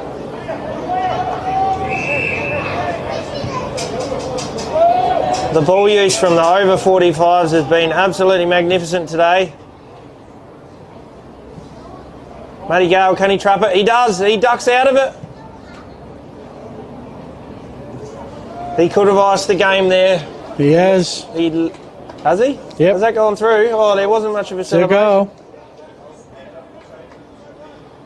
No one in blue running back, and I reckon that's your ball game. Matty Gale we've had 15 goals kicked today, and he's bagged 8. That one of his better ones, under pressure. Eluded the defender, open space and dobbed it. The old boy's reigning supreme. Unless there's some sort of minor miracle. I mean, he did lie to us. He said, I might go out and dob a few. And he's had a few, and then a few more, and then a few more after that. Could be coming his way again. He lets his teammate get it. Chris Hanley. Fair enough. I say he's got a silly chance of a 10. But Hanley might. It's almost like he's got more of a chance of a 10 if it's a miss, because the ball will stay down this end. I think this one's over. I think 15 points with 5 minutes. In theory, it's possible, but practically I don't think so, especially with this mark. Unlucky not to get the 25. He's pleading for it there. What have the over 40s got? Will they fight it out to the end? Shoved out of bounds and we'll have a ball up. Precious seconds ticking off the clock. Just to confirm, Matty's kicked 8, hasn't he? He's kicked 8 of the 9. He's outscored the Blue by himself. We've got 5 minutes to work out who to give the prize to. I honestly can't say with a straight face I could give it to anybody else. I agree with you there, Phil. Okay. We do sometimes have it in Div 1. Josh Glenn comes to mind, Golden Grove. He's just so good every week. We're like, okay, let's mix it up a bit. He's a gun. But this, of course, is a one-off. Of course, these are preparations for some nationals happening in Darwin. If you want to be a part of that as player or spectator, go to the AFL Masters SA website. That will be quite the week of Masters footy up at the top end. Will happen just after the AFL Grand Final, so it is truly the climactic conclusion to the 2025 footy season. Repeated stoppages here. A good thing if you're an over 45, as it makes the comeback less and less likely by the second. The Lee Matthews rule is almost in effect now. They need 3 goals and there's only 4 minutes to go. And the ball's down the wrong end of the field, which takes up another minute, so. And it's looking like an over 45 intercept here. They have the numbers. They go inboard, and this will seal the deal. Any score here. They are taking time off the clock. So if anyway we're not calling a lot of players, it is because it is kind of getting dark here. You're probably getting a better view of it than we are. I think this is Flaherty with the long kick, holds up, and that's a useful point. Useful in terms of it builds the gap, and useful that it wastes a few seconds to recollect the ball. 3.5 minutes to go. The over 45s, they're 9.458. The over 40s, 6.642. 16-point lead, and whilst the over 40s have the breeze, it has not been their side of centre for about the last 5 minutes. The Hail Mary play there didn't work, long up the centre. Now the over 45s have it back in their forward line, but it's coming back out. What do they want to do?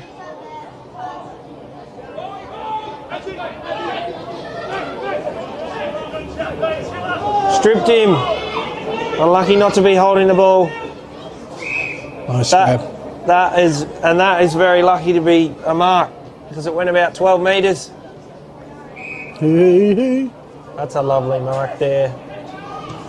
Sending it back into Matty Gale, is he? No, yeah. Falls short of him. Intercept mark. And now he's played on. Desperate times. Yeah, it's pretty much kick to kick now. The over 45s have set up a really good wall in this last 5 minutes. They'll keep pumping it until they eventually get that goal and it goes back to the middle. Kick comes out of the pack. We'll head across the boundary line. 2-minute warning. It's a 16-point margin. Some sports, that final 2 minutes can take 10, 15. This one is going to take 2. Yep, NFL is renowned for that, isn't it? Another repeat stoppage as the ball trickles out of bounds. 90 seconds left. Will Matt Gale put through a 9th goal?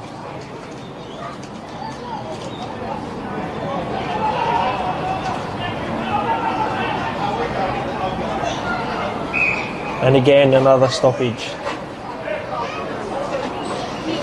Tight in that left forward pocket.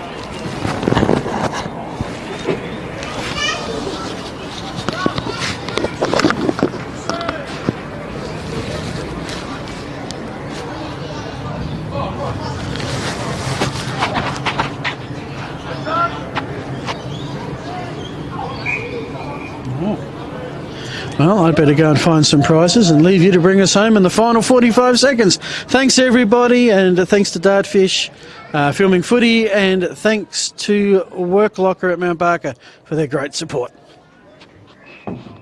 Stoppage after stoppage here in the dying seconds, only 30 to go. A marvellous contest it's been. Considerably higher scoring, I would say, for the short quarters. There's been an entertaining clash, and the over 45s are going to prevail here in what could be seen as an upset.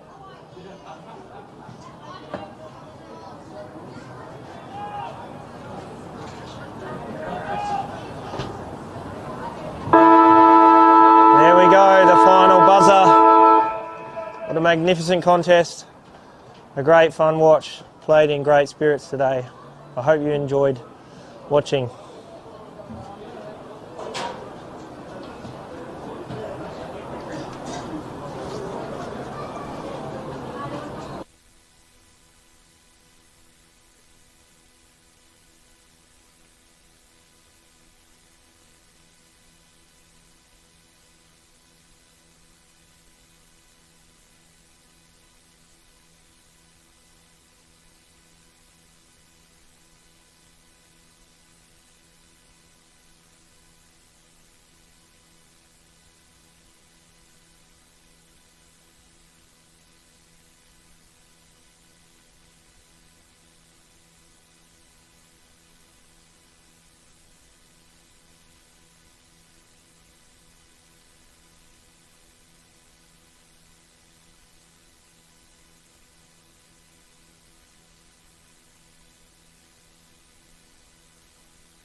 It's getting a little cool here, so we'll wrap this up quickly.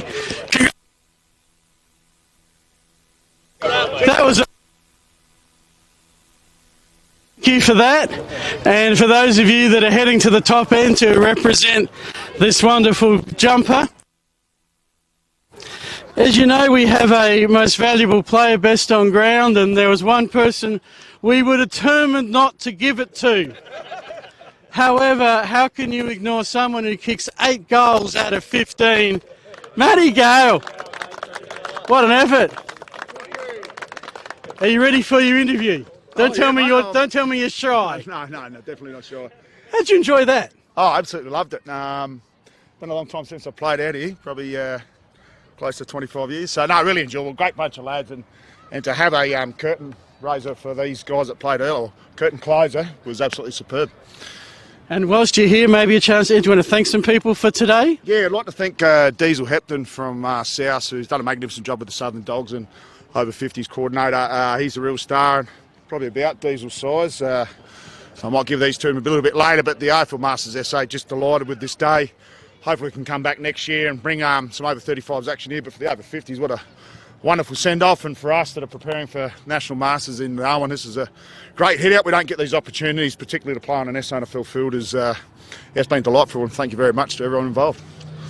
Fair to say, another great day for AFL Masters. Good luck in Darwin. Well done, Matt. Thanks very much, Phil. Have a good night. Good night from Stratarama Stadium.